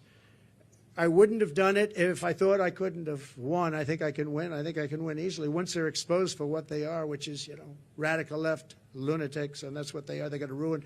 She's going to ruin our country. Going to ruin our country. And I just hope the people of our country, and I believe they are because I see it already happening, but I hope they are able to think for themselves, because if they think for themselves, if they look at the destruction that's going to be caused by Kamala and this person from out of nowhere, he came out of nowhere, a state that I love that state, but a state that's doing so poorly, where he's the one that signed in tampons in boys' bathrooms. He signed a bill that boys' bathrooms, all boys' bathrooms in Minnesota will have tampons. And what's going on? What's wrong with us? What's wrong with us as a country? So no, I would, if we had somebody doing a phenomenal job, I would be extremely happy. What I want to do is I want to see, even the last few months, I hope the country does really well, even though it would make it probably a little bit harder to win. I hope the country does really well. It's country first. I want our country to do great. If they were great leaders, I would be the first to say they're doing a fantastic job.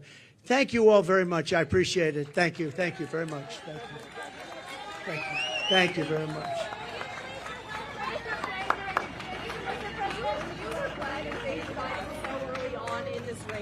What? Do you regret debating President Biden so early on in the race? Do I regret debating Biden? So it was his request. He said we should get the debates on early, and I was willing. Don't forget, I got CNN, I got Jake Tapper and Dana Bash.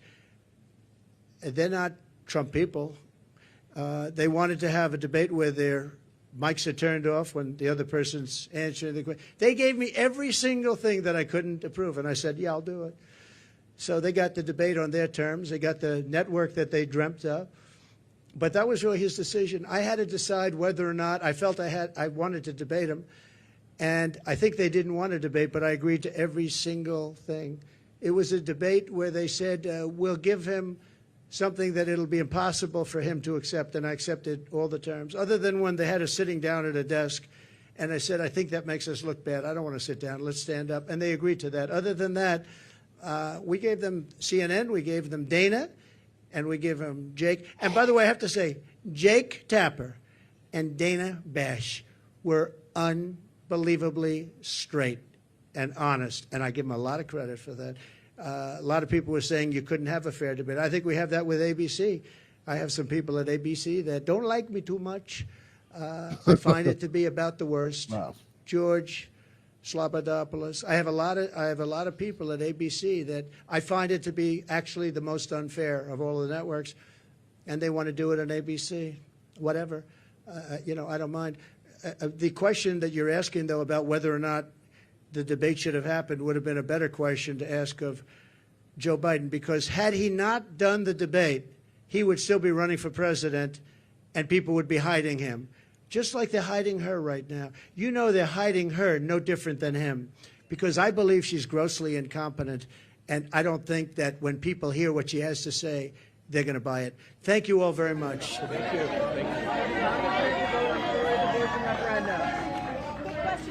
Thank you. Wheaties or Cheerios? Which one are you taking? I want them too. Which one are you picking? What happens to all these groceries? She's 100 years old. She wants my autograph. I think we should do it. Go do it.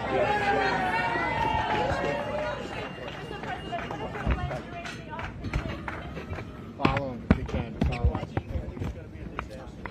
I think it's going to be a mess. President Trump.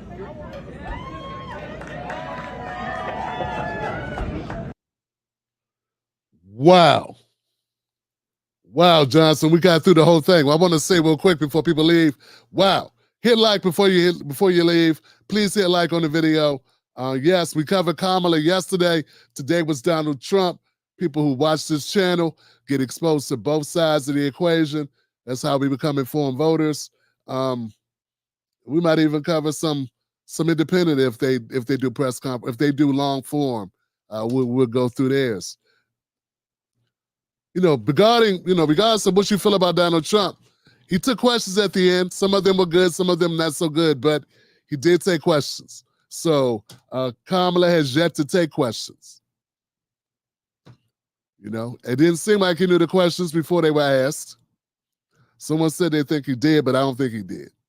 It looked like, I could hear some people were Fox News because they were saying something about Brett Brower or something. Brett something. I think that's a Fox News guy. So it is what it is, guys. At the end of the day, still got time before the election. I think Trump is the favorite to win. I still believe that. I think a lot of people in America don't know who Kamala Harris is. I think what the Democratic Party has done has been very impressive. They took a person that was down in the polls and elevated them, and now they put this energy around them, and they've been paying influencers on various platforms and incentivizing people to give her big support. And it's working. I think it's creating the illusion of a lot of buzz. But folks, I think at the end of the day, it's going to seep in that Kamala Harris has flip-flopped on policies, and this race is going to be neck and neck. It's going to be a tight race. And that's what I think. It's going to be a tight race. I still think Trump has the edge. I just still do. I'm sure people got different opinions, you know what I'm saying? But I think that's the way it looks. Any comments? Did I miss anybody, guys? I think I got everybody's comment. Love USA. Thanks for supporting this channel. I appreciate it. And no, I think immigration is an issue that we need to definitely pay attention to. That's it. All right, folks.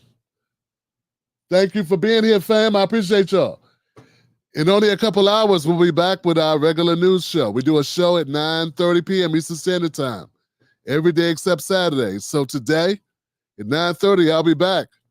We'll look up the news of the day, and we'll be covering that.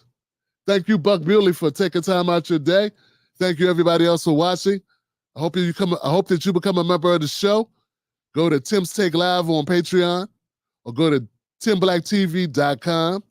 You can become a member here or Facebook. And that's it. Thank you. Man, what a show. Damn. Donald Trump stayed on point for a lot of this.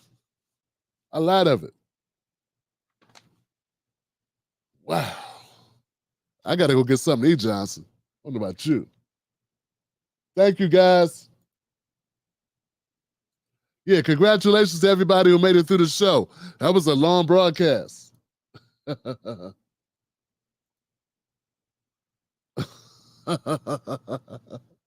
guys are crazy, Johnson.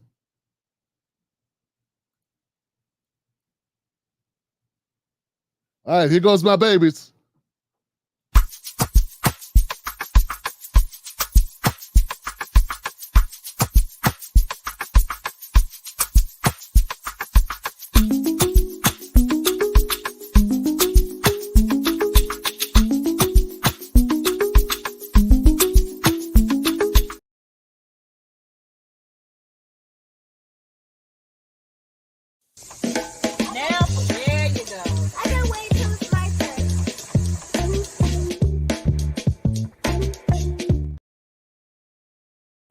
I'm going to be a part of a special event August 28th, 6:30 p.m. Eastern Standard Time. The local and national elections drawing near, we dive into the historical significance of voting and also bring in some experts to discuss and discover if it is possible to make our votes more powerful.